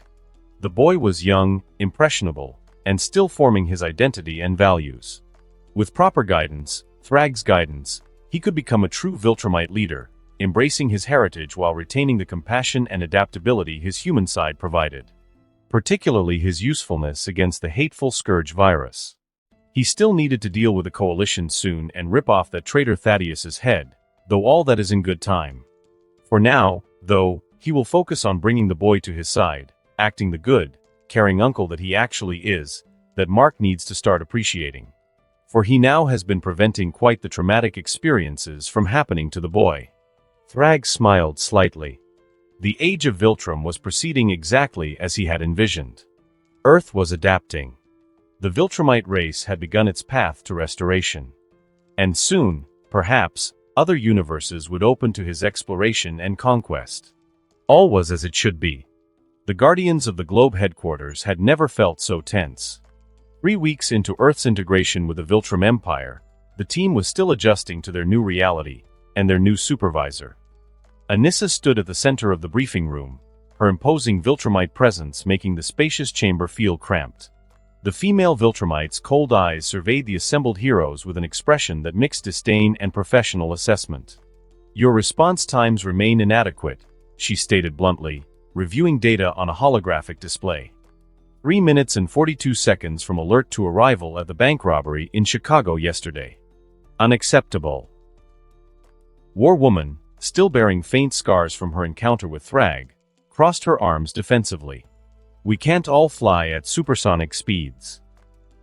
"No," Anissa agreed coldly. "You cannot." Which is why proper deployment strategies must be implemented. The Immortal and Martian Mun should have been dispatched immediately, with the rest of you following in the transport. The Immortal, standing near the back of the room, remained expressionless. His hand had healed from the confrontation with Thragg, but his pride had not. "We've been handling Earth's threats for years," he said evenly. "Our methods work." "Your methods are inefficient," Anissa countered.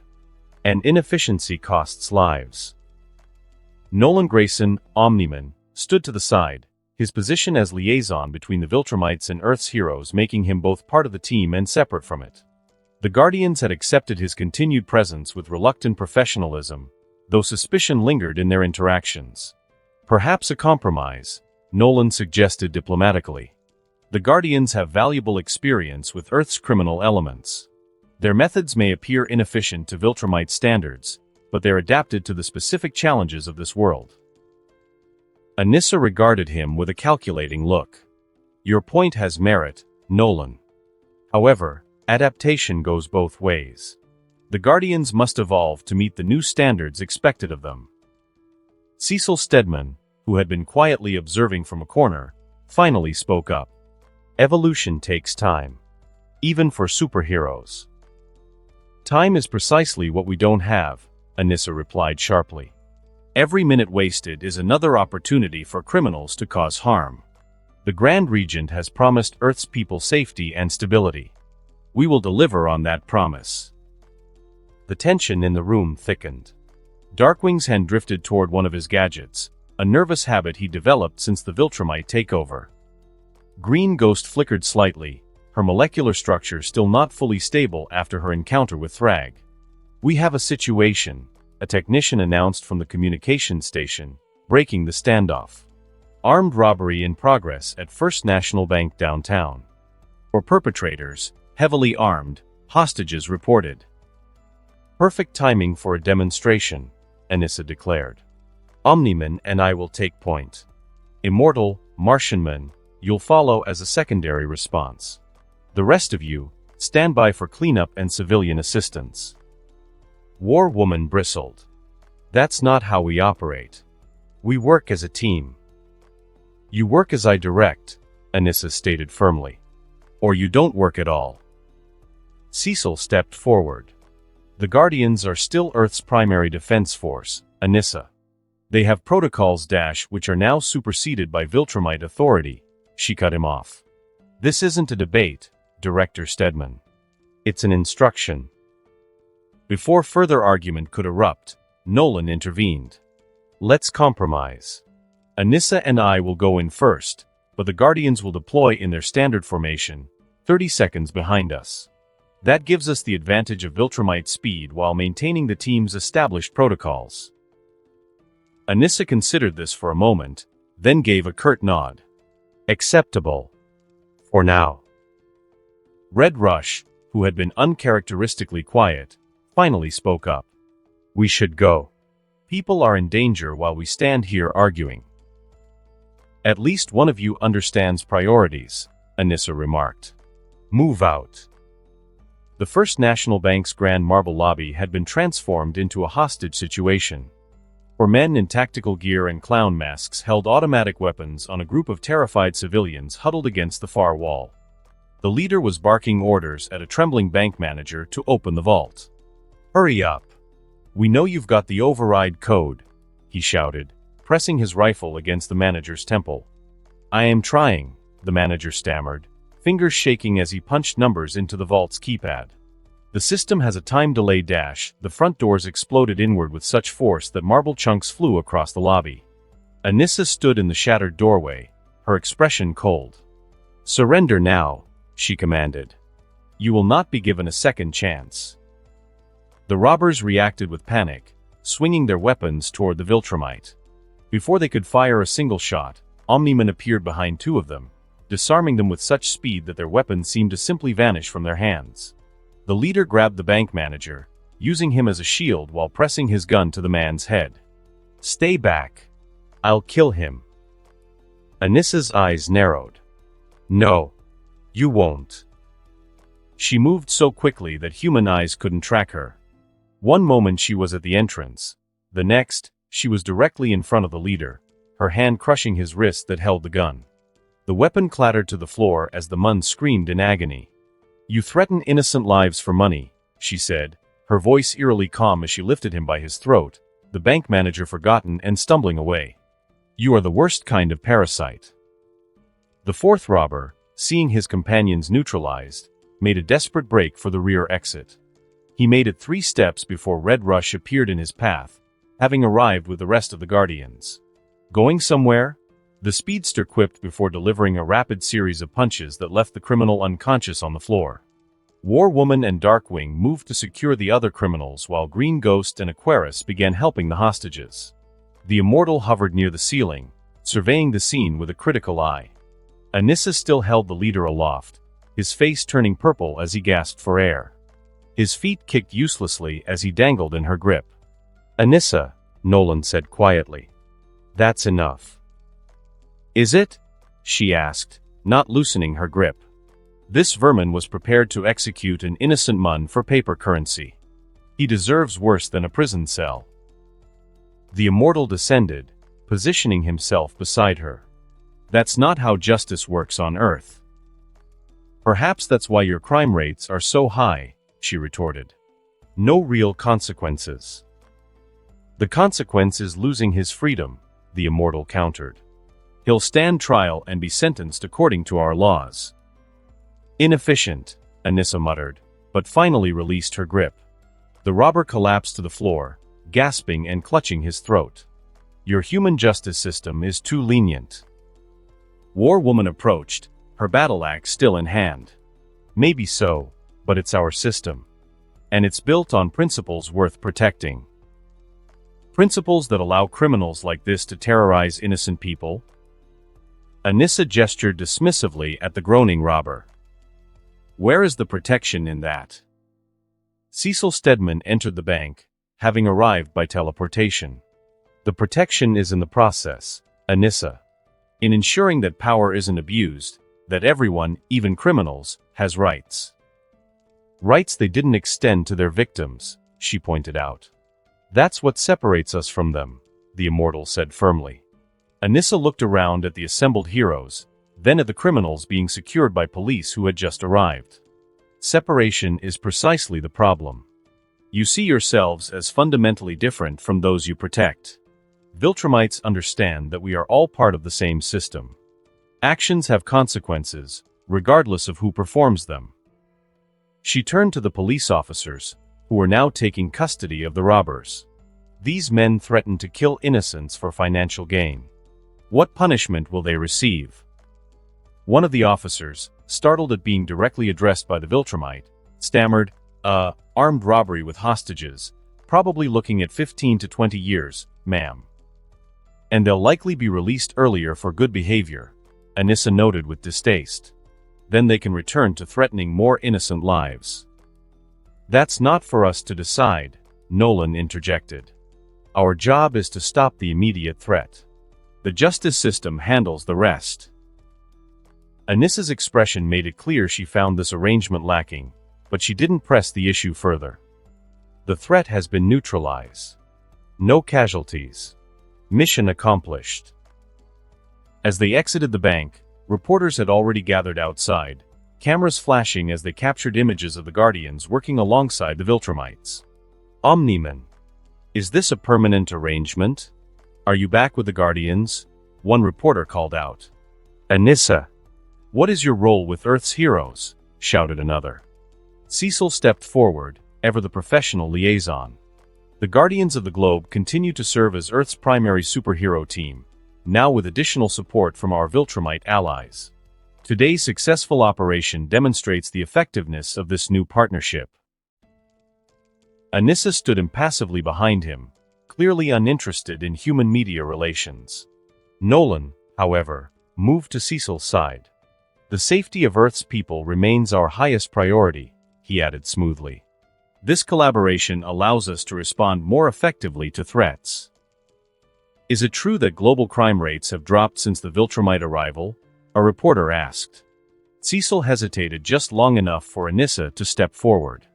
They have decreased by 27%, she stated. And they will continue to fall as criminals learn that the consequences of their actions are now more immediate. The subtle threat in her words wasn't lost on anyone present.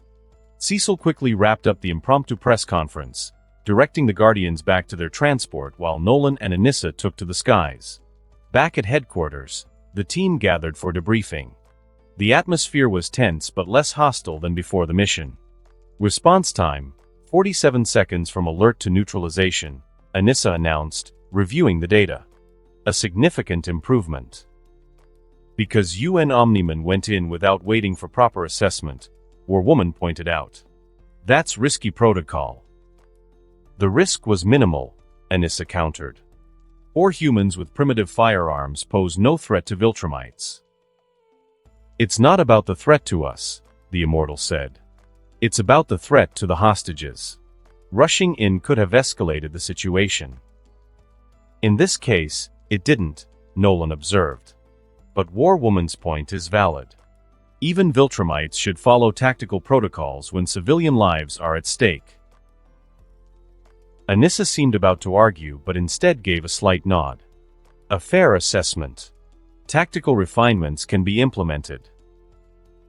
Cecil, who had been silently observing the exchange, finally spoke. The integration of Viltrumite methods with Guardian protocols will take time. Today was another not completely successful attempt, but there's room for improvement on both sides. Agreed, Anissa said, surprising everyone with her concession. The Guardian's knowledge of Earth's criminal elements is valuable. And your concern for procedural justice, while inefficient, has merit within your cultural context. Coming from a Viltrumite, this was practically effusive praise. The Guardians exchanged glances, unsure how to respond. However, Anissa continued, the results speak for themselves. Global crime rates are declining. Response times are improving. Civilian casualties are down. By any objective measure, Viltrumite involvement has enhanced Earth security. The data she displayed was difficult to argue with. In just 3 weeks, violent crime had dropped significantly worldwide. Superhuman threats had all but disappeared, most choosing to lay low rather than risk Viltrumite attention. "I don't like how we got here," Red Rush said suddenly. "But I can't deny that fewer people are getting hurt. That's what matters, isn't it?" Nolan asked quietly. "In the end, our job is to protect people. If we're doing that more effectively now, isn't that a positive development?" The Immortal's expression remained stoic. "At what cost, Nolan? Safety purchased with freedom is rarely a bargain." "What freedom has been lost?" Anissa challenged. "The freedom to commit crimes? To harm others? To exploit the weak? These are not freedoms worth preserving." "It starts there," the Immortal replied. "But where does it end? Who decides what constitutes harm? What behaviors are acceptable? Today it's armed robbers. Tomorrow..." Cecil intervened before the philosophical debate could escalate. The parameters of Viltrumite authority on Earth were clearly established in the integration agreement.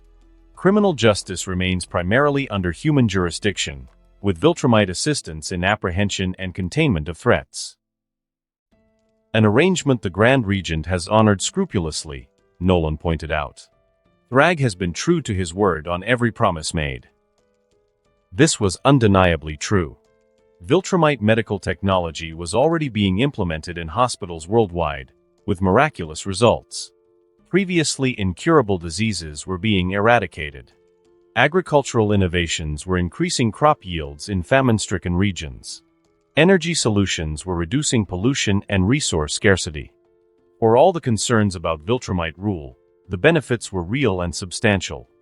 "The alert system is registering another incident," the communications technician announced. "Seismic disturbance downtown. Readings match Doc's seismic signature." "Doc seismic?" Anissa inquired. "Brief me." "Human criminal with technology that can manipulate tectonic forces," Cecil explained. "Creates earthquakes, fissures, occasionally summons magma creatures. Mid-tier threat, but dangerous in urban environments." Anissa nodded. "Immortal, Red Rush, War Woman, you'll accompany me. Omniman, remain here with the others as a secondary response if needed." The Immortal raised an eyebrow at being included in the primary team but made no objection. Perhaps Anissa was learning to value their experience after all. "Move out," she commanded, already heading for the exit. "Let's show this Doc Seismic how the new order responds to threats." Downtown, chaos reigned as the pavement buckled and cracked. Doc Seismic stood atop a partially collapsed building, his signature gauntlets glowing with energy as he directed tremors through the ground. "Feel that?" he shouted to the fleeing civilians below. "That's the foundation of your society crumbling. The old power structures falling. Make way for the new order." A blur of motion caught his attention just before Red Rush slammed into him at high speed, sending him tumbling across the rooftop. "Sorry, Doc," the speedster quipped. "The new order already arrived, and they didn't send an invitation." Seismic scrambled to his feet, adjusting his cracked goggles. The puppet heroes, rushing to defend their oppressors. "Some things never change." "Some things do," Anissa said, landing on the rooftop with enough force to crack the concrete. The Immortal and War Woman arrived moments later, flanking her. Doc Seismic looked momentarily taken aback by the Viltrumite's presence but quickly recovered his bravado. "Ah, the alien overlords and their human collaborators. How fitting." "Surrender now," Anissa commanded. "Your primitive technology poses no threat to me, but it endangers innocent lives." "Innocent?" Seismic laughed. "They support a system built on exploitation and inequality. There are no innocents, only the complicit and the ignorant." He slammed his gauntlets together, sending a shockwave through the building that caused the entire structure to start collapsing. Civilians inside. War Woman shouted, leaping toward the building's entrance. Red Rush disappeared in a blur, racing through the structure to evacuate anyone trapped inside. The immortal took to the air, using his strength to stabilize the most precarious sections of the collapsing building. Anissa, however, focused solely on seismic. In a flash, she was upon him, gripping his gauntlets and crushing the mechanisms within them. "Your revolution ends here," she stated coldly as the devices sparked and failed. "You think technology is my only weapon?" Seismic snarled, headbutting her in a futile gesture of defiance that likely hurt him more than her. "Ideas can't be crushed so easily. The system will fall, with or without me." Anissa lifted him by his throat, much as she had done with the bank robber. "Your ideas are as flawed as your technology. You claim to fight oppression while endangering the very people you pretend to champion." Seismic struggled in her grip. "What would you know about oppression? You're just another tyrant, replacing the old bosses with new ones." "I know that true change comes from building, not destroying," Anissa replied. "The Viltrum Empire brings advancement, stability, protection. What do you bring except chaos and rubble?" For once, the verbose villain seemed at a loss for words. "The building's clear," Red Rush reported, reappearing beside them. "Everyone's out." "Structure's stabilized for now," the immortal added, landing on the roof. "But it'll need major repairs." War Woman approached, her axe at the ready. "What about him?" Anissa looked at Seismic with contempt. "Another criminal who endangers lives for his own agenda. He'll face justice like the others." "Justice?" Seismic laughed bitterly. "Your justice is just maintaining the status quo with alien muscle." "The status quo is changing," Anissa informed him. "Disease, hunger, energy scarcity, the problems you rail against are being solved. Not through destruction, but through superior technology and knowledge." "Pretty words from a conqueror," Seismic spat. Anissa's eyes narrowed dangerously. "You mistake pragmatism for conquest, though I do not deny we do conquer when necessary. Earth simply was intelligent enough and chose integration because it was the rational choice. The benefits are already evident." She turned to the immortal. "Take him into custody. Ensure those devices are completely neutralized." As the immortal took charge of the prisoner, Anissa surveyed the damage to the surrounding area. Several buildings had suffered structural damage from the tremors. Roads were cracked and buckled. Thankfully, there appeared to be no serious injuries among the civilians, thanks to the quick response. "Efficient work," she acknowledged to the Guardians. "Your familiarity with this criminal and his methods was valuable." Again, such words coming from a Viltrumite were high praise indeed. War Woman studied Anissa with a mixture of lingering suspicion and reluctant respect. "You handled him well. Most newcomers underestimate seismic shockwaves." "His technology is primitive but not without ingenuity," Anissa conceded. "Had he directed his intelligence toward constructive ends rather than destruction, he might have contributed something worthwhile to your society." "Some people are more interested in tearing down than building up," the immortal observed, returning after handing Seismic over to authorities. "A universal constant, it seems," Anissa agreed. "Even on Viltrum, we had our share of destructive revolutionaries." This casual mention of Viltrumite internal politics piqued the Guardians' interest, but before they could inquire further, Cecil's voice came through their communications. "Good work, team. Preliminary reports show no serious casualties. Return to headquarters for debriefing." The mood at the post-mission debriefing was noticeably different. The tension hadn't disappeared entirely, but there was a new undercurrent of professional respect. 2 major threats neutralized in one day, with 0 civilian casualties, Cecil noted, reviewing the data. Response time significantly improved over pre-integration averages. "The Viltrumite approach has merits," the immortal acknowledged reluctantly, "particularly for immediate threat response. And the Guardian protocols for civilian evacuation and structural stabilization were exemplary," Anissa added, surprising everyone with her praise. "There are aspects of your methods worth preserving." Nolan, who had remained at headquarters during the seismic incident, looked pleased at this exchange. Integration works best when both sides recognize the value the other brings. Speaking of integration, Cecil said, pulling up a global crime statistics report, the numbers continue to improve. Violent crime is down 32% globally since the Viltrumite arrival. Superhuman threats down 67%. Fear is a powerful deterrent, the Immortal observed. As is certainty, Anissa countered. Criminals now, as I stated before, know that their actions will have swift and definitive consequences. War Woman studied the statistics with a frown. I can't argue with the numbers. People are safer. But something still feels off about all this. Change often does, Nolan said gently. Especially change imposed from outside. But judge by results, not just process. The results are certainly impressive, Cecil admitted, scrolling through additional data. Hospital admissions for violent injuries are down. Property damage from criminal activity reduced. Even traffic fatalities have decreased since Viltrumite patrols began. A safer world, Anissa stated. As the Grand Regent promised. The Immortal, who had lived through countless regimes and revolutions over his long existence, remained pensive. Safety isn't everything. But, he added, seeing Anissa about to object, it is something.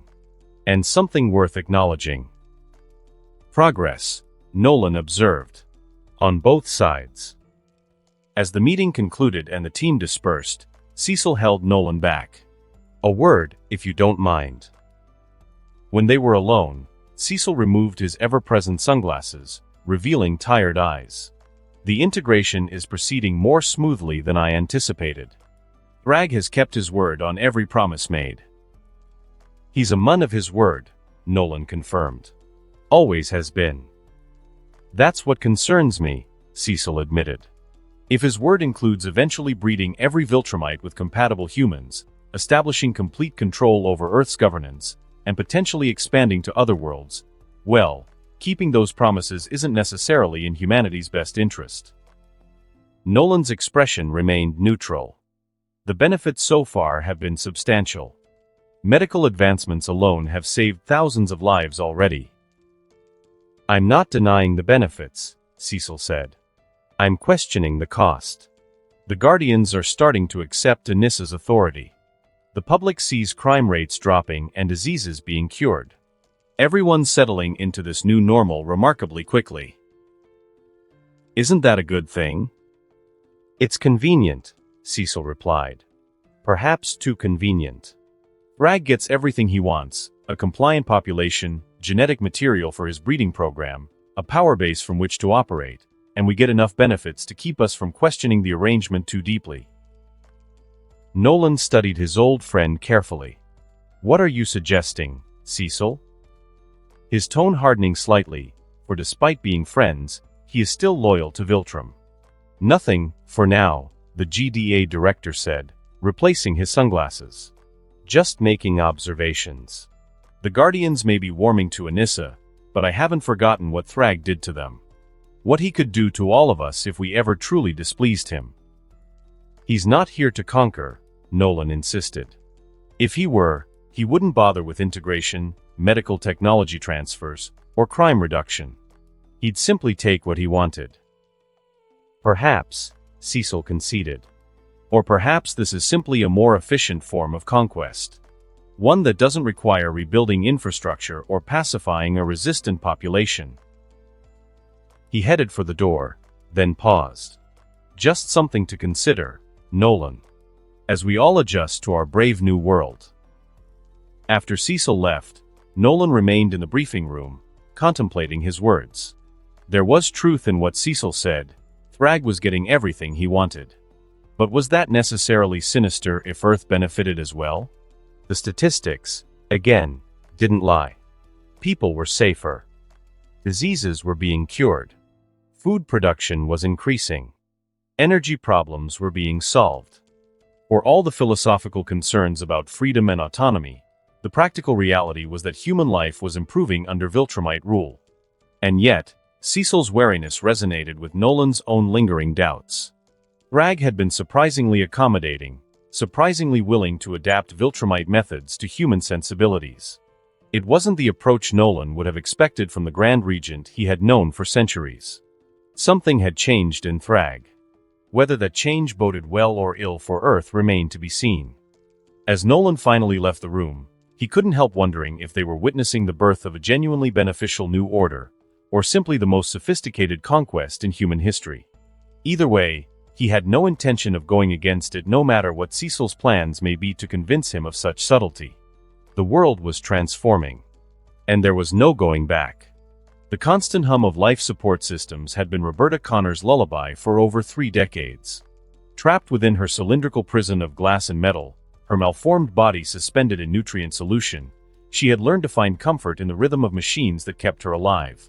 Today, however, the familiar hum seemed more oppressive than comforting. Roberta floated in her tank, her real eyes, the only part of her true body that functioned normally, focused on the holographic displays surrounding her. Through them, she controlled her robotic avatar, the mechanical body the world knew as Robot or sometimes Roberta. The sleek, humanoid machine with its distinctive skull-shaped head was her only means of interacting with the outside world. But it wasn't enough. It had never been enough. "Display Viltrumite physiological data," she commanded, her real voice barely audible even to herself, but perfectly detected by the tank's sensitive microphones. The holographic displays shifted, showing detailed anatomical scans of Viltrumite biology. For 3 weeks, she had been studying them obsessively, ever since Earth had become a protectorate of the Viltrum Empire. The data had been made available to Earth's top scientists as part of the Knowledge Exchange program, and Roberta, with her genius-level intellect and connections to the superhero community, had been granted full access. Though she knew a lot was most definitely hidden, and this was simply the basics. Thragg was too smart to reveal the essence of his species. What she saw fascinated her beyond measure. "Remarkable," she murmured, examining the cellular structure of Viltrumite muscle tissue. Their smart atoms adapt to almost any stress, reorganizing at the molecular level to maintain optimal functionality. But it wasn't just the scientific marvel of Viltrumite physiology that captivated her. It was him. The Grand Regent. Thragg. Roberta commanded her systems to display the footage she had been reviewing repeatedly, the confrontation between Thragg and the Guardians of the Globe. She watched, for perhaps the 100th time, as Earth's mightiest heroes unleashed their full power against the Viltrumite leader, only for him to stand unmoved, unharmed, and utterly implacable. "Pause," she ordered when the recording reached the moment Thragg finally responded, clenching his fist and creating a shockwave that sent the Guardians flying. "Enhance. Analyze energy output." The readings were off the scale, beyond anything her instruments could accurately measure. This wasn't just physical strength, it was something more fundamental, as if Thragg had achieved perfect harmony with the universe's basic forces. "Perfect," she whispered, her malformed lips barely able to form the word. "He's perfect." Roberta had spent her life pursuing perfection. Born with a rare genetic disorder that left her body grotesquely deformed and non-functional, she had compensated by developing her mind to extraordinary levels. By age 12, she had built her first robotic avatar. By 15, she had designed the life support system that still sustained her. By 20, she had become a founding member of the teen team, hiding her true nature behind the facade of an artificial intelligence housed in a robot body. No one knew the truth. Not her teammates, not the Guardians, not even Cecil Stedman. To the world, Robot was exactly what the name implied, a sophisticated machine with advanced problem-solving capabilities. Only Roberta knew the brilliant, trapped human mind with ambitions, fascination, emotions, and desires behind the mechanical exterior. And now, after decades of isolation, of experiencing life secondhand through sensors and cameras, she saw an opportunity. A possibility she had never dared to dream of before. "Display Viltrumite breeding program data," she commanded. The holographic screen shifted again, showing the official information released about the program. 237 human women had volunteered to be paired with Viltrumite males, offered lives of luxury and privilege in exchange for bearing half-Viltrumite children. The program was entirely voluntary, with extensive psychological screening to ensure participants understood the commitment. But there was one detail that caught Roberta's attention: Thragg himself had not yet selected a partner. Logical, she mused. As Grand Regent, his genetic contribution would be considered the most valuable. He would seek the optimal match. An idea began to form in her mind, not a new idea, exactly, but one that had been germinating since she first saw Thragg. What if she could create the perfect body for herself? Not another mechanical avatar, but a real, living body with flesh and blood and power? What if she could transfer her soul into that body and offer herself as Thragg's chosen partner? The thought sent an electric thrill through her malformed form. For someone who had spent her entire life trapped in a useless body, the prospect of not just freedom but physical perfection was intoxicating. But how? Creating a clone body wasn't beyond her capabilities. She had been researching the technology for years. The challenge would be creating one powerful enough to be worthy of Thragg's attention and then successfully transferring her soul into it. For that, she would need something beyond conventional science. Something she had acquired at great cost, after years of research and negotiation with those who understood the spiritual realm in ways Western science never could. Her gaze shifted to a small, ornate box on a pedestal across the laboratory. Inside lay the artifact, a small bronze vessel inscribed with ancient Tibetan symbols, said to be capable of capturing and transferring a soul from one vessel to another. She had obtained it from a remote monastery in the Himalayas, where the monks had guarded it for centuries, using it only in the most dire circumstances to preserve the consciousness of great spiritual leaders until a suitable new body could be found. The monks had been reluctant to part with such a sacred object, but Roberta's resources were substantial, and her arguments compelling. She had convinced them that her intentions were pure, to free a brilliant mind from physical imprisonment so it could better serve humanity. Not entirely a lie, though certainly not the whole truth. "Display data on Samantha Eve Wilkins," she commanded. The screen shifted once more, displaying everything known about Adam Eve, her powers, her genetic structure, and her history. Roberta had always been fascinated by Eve's molecular manipulation abilities. The power to rearrange matter at will was perhaps the closest thing to her own definition of perfection. And now, with her Teen Team monitoring devices still active on Eve's costume, devices the young hero had no idea existed, Roberta had observed something interesting. Thragg seemed to be encouraging a relationship between Eve and Mark Grayson. He had suggested they would be compatible, that their offspring would possess remarkable capabilities. He values her abilities, Roberta realized. He sees the potential in combining molecular manipulation with Viltrumite strength. What if she could create a body with Eve's DNA as the template but enhanced? A body with all of Eve's powers but none of her mental blocks or limitations. A body worthy of standing beside the most powerful being on Earth? The most powerful being in the entire universe? The idea crystallized into a plan. She would need Eve's genetic material. She would need advanced cloning technology. She would need the soul transfer artifact. All challenging, but not impossible for someone of her intellect. But first, she would need to approach Eve. And for that, she needed a convincing story. Or, from what she understands, Thragg abhors traitors and betrayal. By doing this act without Eve's permission, she would perhaps even make Thragg despise her, the last thing she wants. 2 days later, Roberta's mechanical avatar stood in the Teen Team's headquarters, waiting for Eve to arrive. She had called a private meeting, claiming to have important information about the Viltrumite integration that specifically concerned Eve. The door slid open, and Adam Eve entered, her pink costume pristine as always. "Robot? What's so urgent?" "Your message sounded serious." Roberta had carefully calibrated her avatar's synthesized voice to convey the right mixture of concern and scientific detachment. "Thank you for coming, Eve. What I have to discuss is indeed serious but also deeply personal. It concerns both of us, in different ways." Eve's expression turned wary. "Okay, you're being cryptic, which isn't like you. Usually, you're all about direct logical statements." "This situation calls for a more nuanced approach," Roberta replied. "Would you accompany me to my laboratory? What I need to show you cannot be adequately explained with words alone." Eve hesitated, then nodded. "All right, but this better not be another one of Rex's stupid pranks. If he put you up to this, Rex Splode has nothing to do with this matter. Roberta assured her. This concerns the Viltrumite integration and our respective places within the New World Order.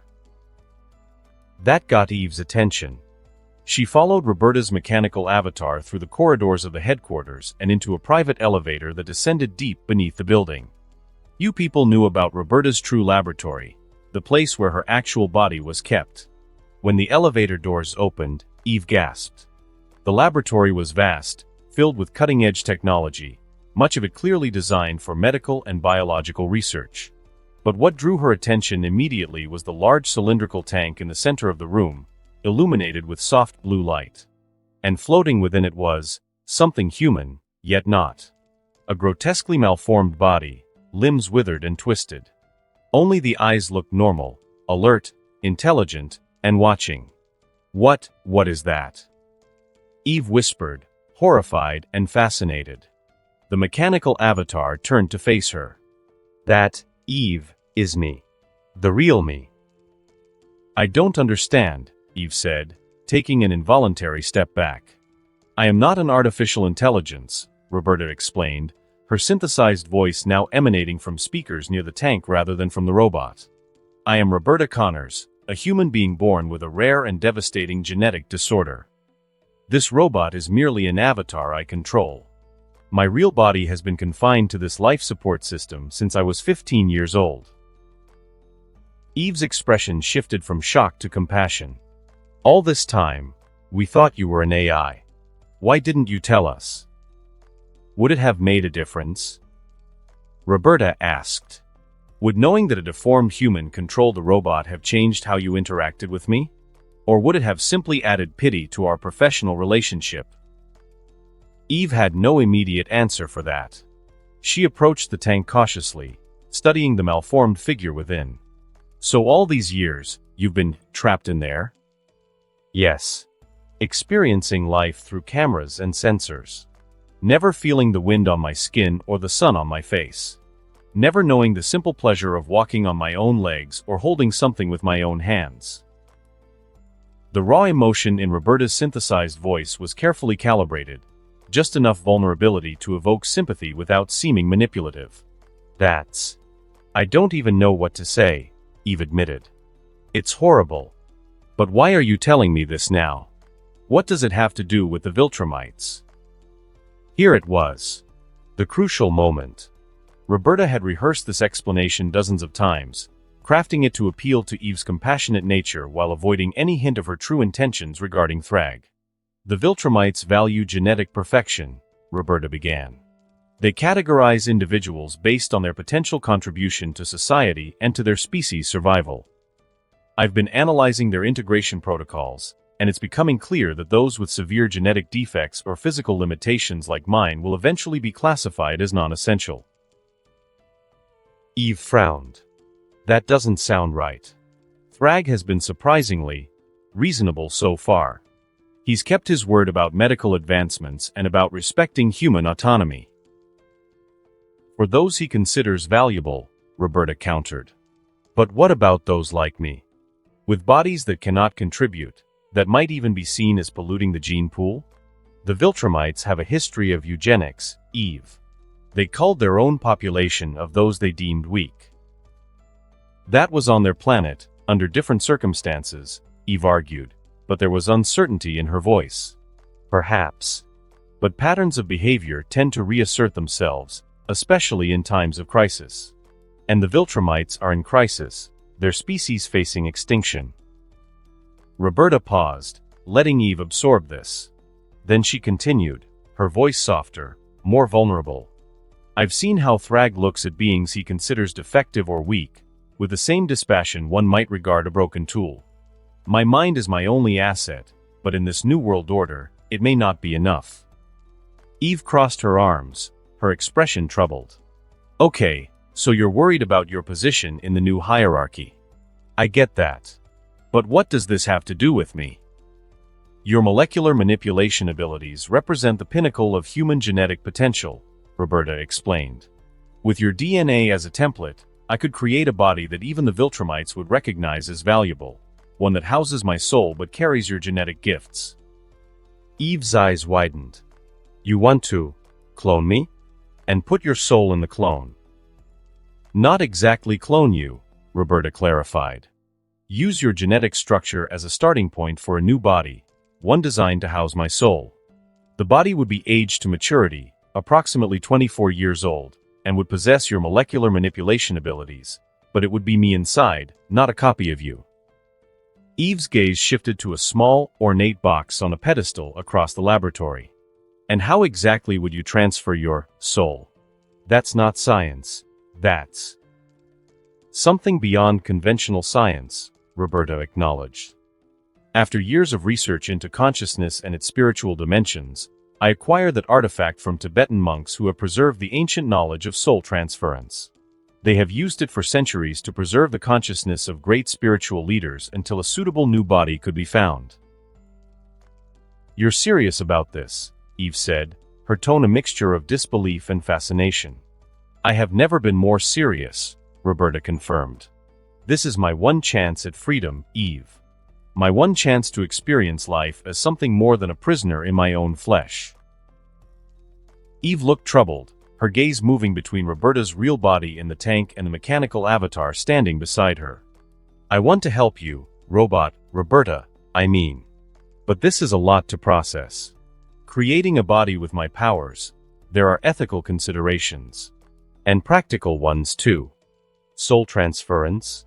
That's beyond anything I've ever heard of.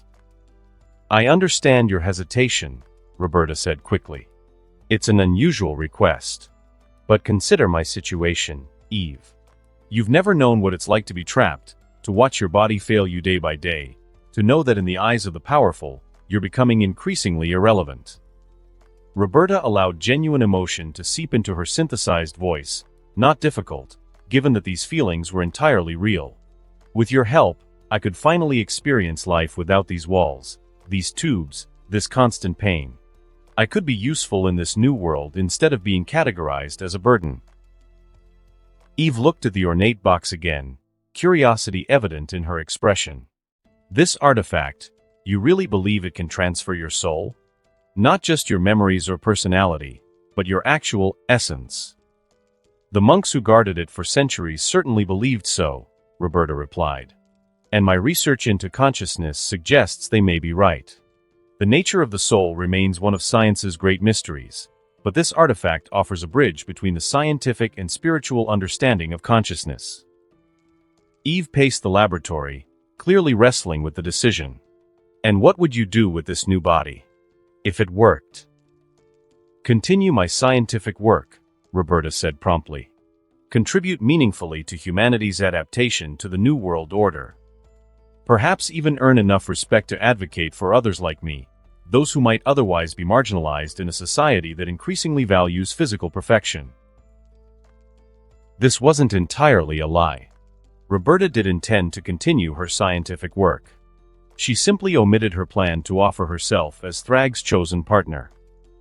Eve stopped pacing and turned to face the tank. I need to think about this.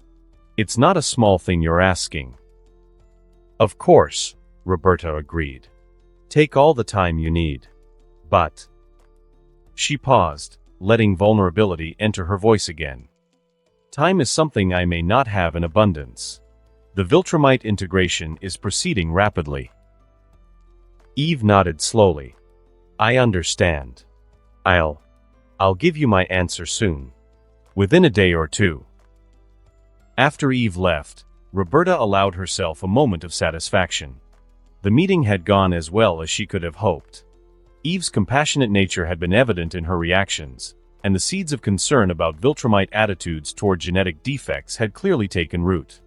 Now she just had to wait for Eve's decision, though she was reasonably confident what it would be. Eve had always been driven by a desire to help others. The prospect of freeing someone from a lifetime of physical imprisonment would be difficult for her to refuse. Alone in her laboratory, Roberta returned to her study of Thragg. She had compiled every available piece of data on him, footage of his public appearances, transcripts of his speeches, and analyses of his decision-making patterns. The more she learned, the more fascinated she became. He wasn't just physically perfect, his mind was extraordinary as well. His strategic thinking, his ability to adapt Viltrumite methods to human sensibilities, and his balance of firmness and flexibility in establishing the new order all spoke of an intellect that matched her own. And there was something else, something she couldn't quite define. A quality in his bearing, in the way he carried himself, that suggested depths beyond what was visible on the surface. As if he possessed knowledge or experience beyond even his considerable millennia of existence. It wasn't based on any evidence, but a feeling. An instinct. One she saw no reason to dismiss. Display comparison. Thragg's behavioral patterns pre- and post-Earth arrival, she commanded. The holographic displays shifted, showing side-by-side analyses of Thragg's known behaviors before coming to Earth, primarily from Viltrumite records made available during the integration and after his arrival. The differences were subtle but significant. Pre-Earth, Thragg had been more rigid, more traditionally Viltrumite in his approach to governance. Post-Earth, Thragg showed greater flexibility, more willingness to adapt to human cultural contexts, and more emphasis on benefits rather than just compliance. Fascinating, Roberta murmured. It's almost as if he gained a new perspective upon arriving here. This only increased her determination. A mind like Thragg's, combined with her own intellect, could produce offspring of unprecedented cognitive capacity. Add to that the physical perfection of Viltrumite genetics and the reality-altering potential of molecular manipulation powers, and the possibilities were limitless. For a moment, Roberta allowed herself to imagine it, a life outside this tank, in a perfect body, standing beside the most powerful being in creation. Not just as his chosen partner, but as his intellectual equal. Together, they could guide the integration of human and Viltrumite societies and could shape the future of both species. It wasn't just ambition driving her, though that certainly played a part. It wasn't just the desire for freedom from her physical prison, though that longing burned within her every moment. It was something more fundamental, recognition. The desire to be seen, truly seen, for the brilliant mind she was, without the barrier of her deformity or the mechanical avatar that had been her only means of interaction with the world. Thragg, she sensed, would see her. Would recognize her intellect, her strategic mind, and her vision. Would value her not just for the body she planned to create, but for the mind that had conceived such a solution to her imprisonment. Run simulation, soul transfer procedure, she commanded, forcing herself to focus on the practical aspects of her plan. The displays shifted again, showing a detailed simulation of the ritual she had researched. It was complex, requiring precise timing and perfect execution, but the theoretical framework was sound. The Tibetan artifact would capture her soul as it left her dying body, preserving it within the vessel until it could be transferred to the new body through an ancient ceremony she had meticulously documented from the monk's teachings. The risks were significant. If something went wrong, her soul could be lost entirely, neither in her original body nor successfully transferred to the new one. But after decades trapped in a useless form, experiencing life only through mechanical proxies, the risk seemed worth it. A notification appeared on one of her displays. Eve was requesting entry to the laboratory. Far sooner than expected. Grant access, Roberta commanded, quickly closing the displays showing her research on Thragg. No need for Eve to see just how extensively she had been studying the Grand Regent. The elevator doors opened, and Eve stepped into the laboratory, her expression resolute. "I've made my decision," she announced without preamble. "I'll help you." Though she had expected this outcome, Roberta still felt a surge of triumph. "Thank you, Eve. You don't know what this means to me." "I think I do," Eve replied, approaching the tank. "No one should have to live trapped like this. If my DNA can help give you freedom, then I want to help." "The procedure is minimally invasive," Roberta assured her. "I'll only need a small tissue sample. A few skin cells would be sufficient." Eve nodded. "What do you need me to do?" "Simply place your hand on the scanner," Roberta instructed, directing her mechanical avatar to indicate a small device on a nearby console. "It will extract a few epidermal cells, completely painlessly." Eve did as instructed, placing her palm on the scanner. A soft blue light passed over her skin, and she felt a slight tingling sensation. "That's it?" she asked as the scanner completed its work. "That's it," Roberta confirmed.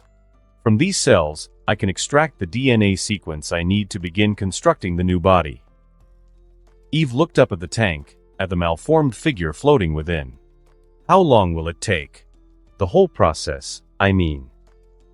The body will take approximately 3 weeks to grow to full maturity, Roberta explained. The soul transfer ritual itself will take several hours, but preparing for it will require days of meditation and spiritual alignment. And you're really sure it will work? That you'll really be you in there? As sure as one can be with such matters, Roberta replied. The monks who preserved this knowledge for centuries believed in its efficacy. They would not have entrusted the artifact to me if they doubted my understanding of the process. Eve nodded slowly. I hope it works, Roberta. I really do. No one deserves to be trapped like this. Your compassion does you credit, Eve, Roberta said, allowing genuine gratitude into her synthesized voice.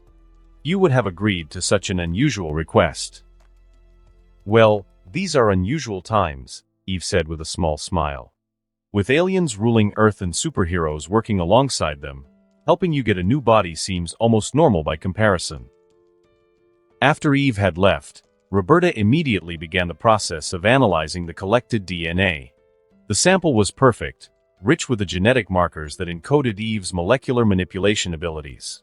Begin clone synthesis, she commanded, activating the specialized equipment she had prepared for this moment. Accelerated growth protocol. Target age 24 years.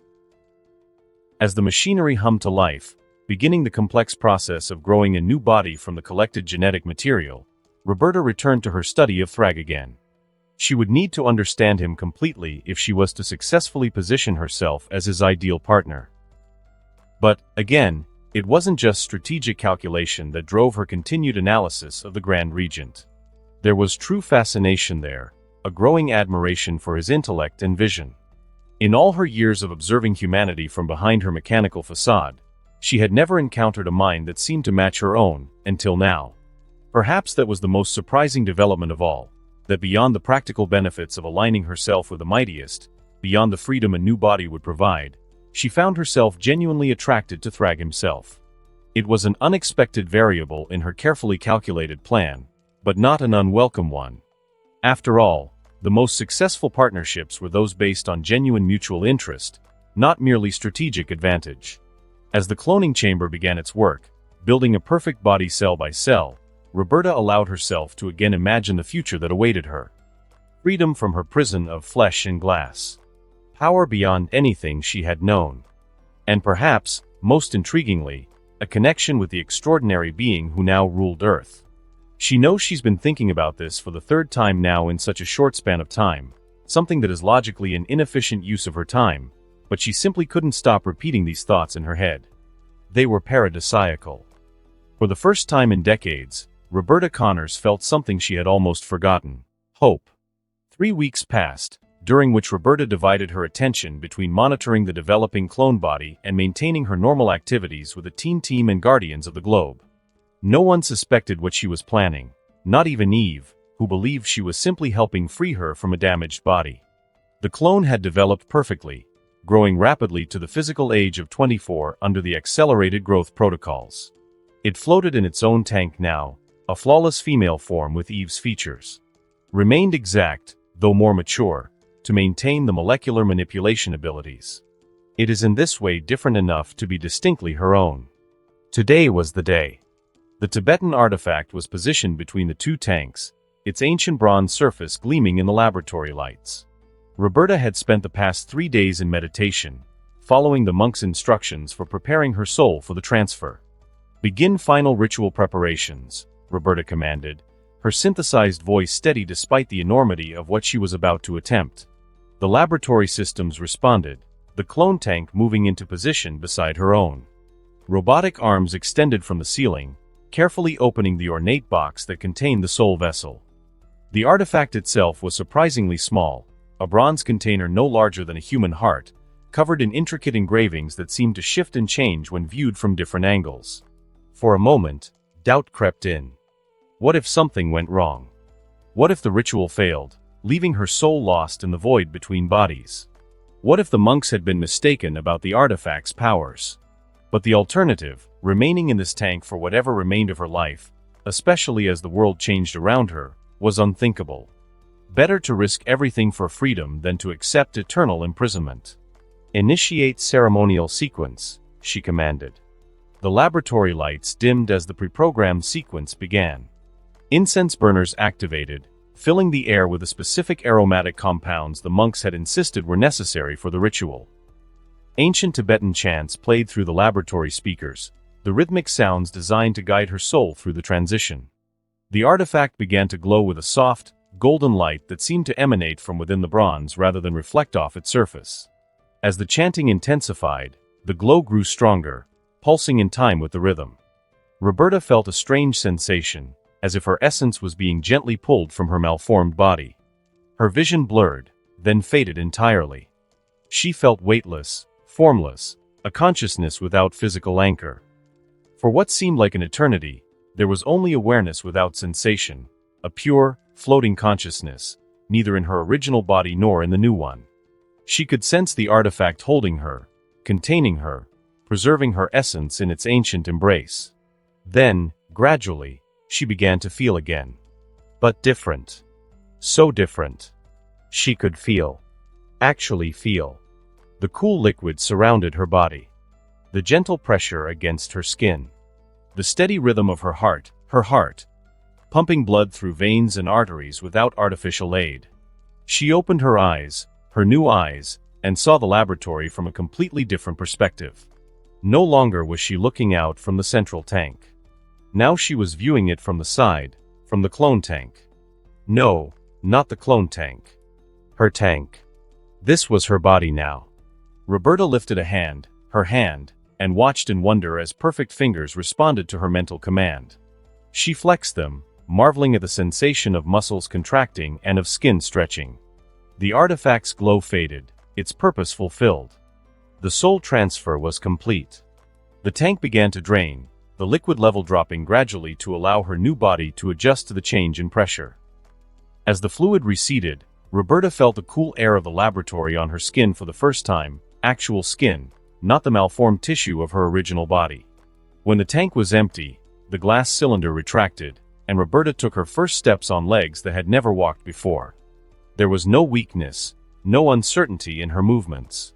The accelerated growth process had included muscle development and neural pathway formation for basic motor functions. She walked to a mirror she had installed specifically for this moment and stared at her reflection. The face that looked back at her was beautiful, similar to Eve's but with subtle differences. The hair was darker, more auburn than Eve's strawberry red. The eyes were a deeper green.